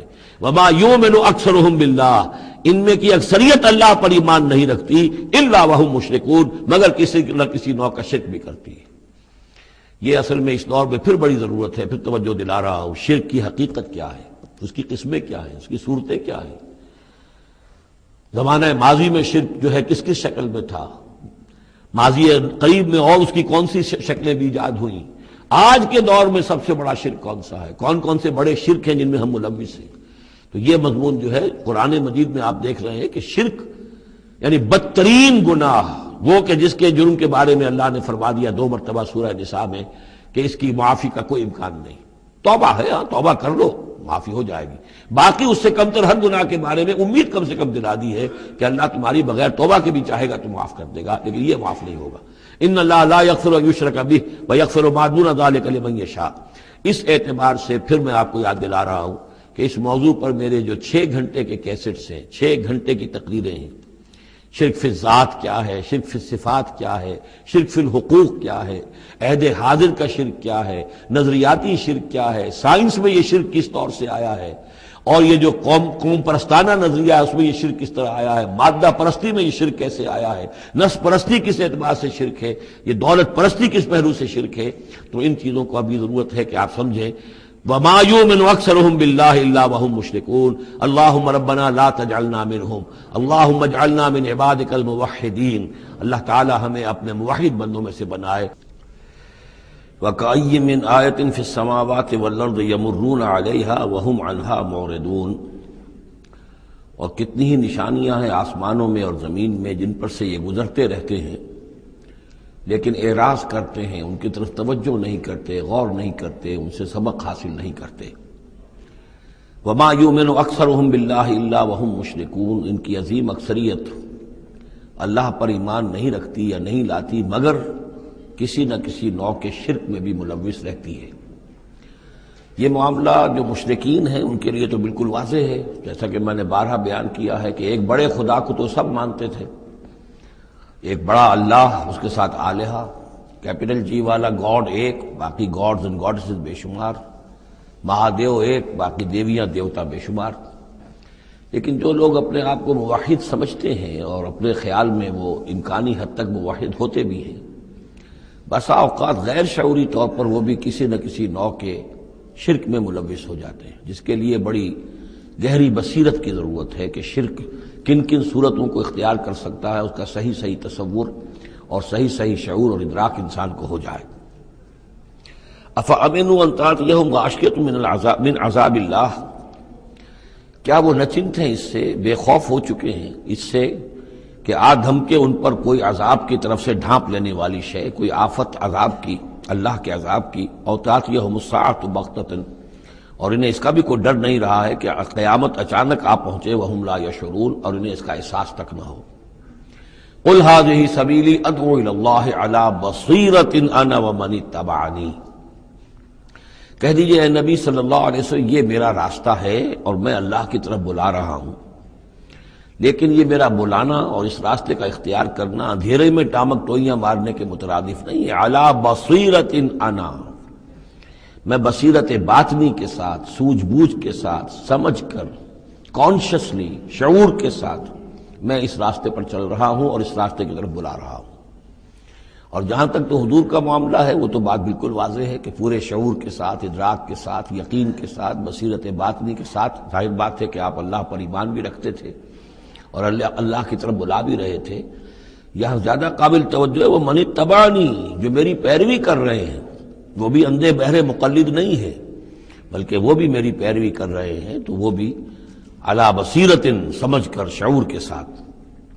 آج کے دور میں سب سے زیادہ بڑھ کر جس ایمان کی ضرورت ہے وہ ایمان وہ ہے کہ جو شعور کے ساتھ ایمان، اس لیے کہ ایک عقیدے کے درجے میں یقین، ایک جسے ہم کہہ دیں کہ بلائنڈ فیتھ، وہ بھی اپنی جگہ پر بہت قیمتی شے ہے۔ بلائنڈ فیتھ بھی اگر ہے، یقین ہے اللہ پر اور آخرت پر اور رسالت پر، تو بڑی قیمتی شے ہے۔ وہ بلائنڈ فیتھ بھی جو ہے انسان کی شخصیت کو بدل کر رکھ دے گا، اس کی زندگی کا نقشہ بدل دے گا، اس کی ویلیوز کو بدل دے گا۔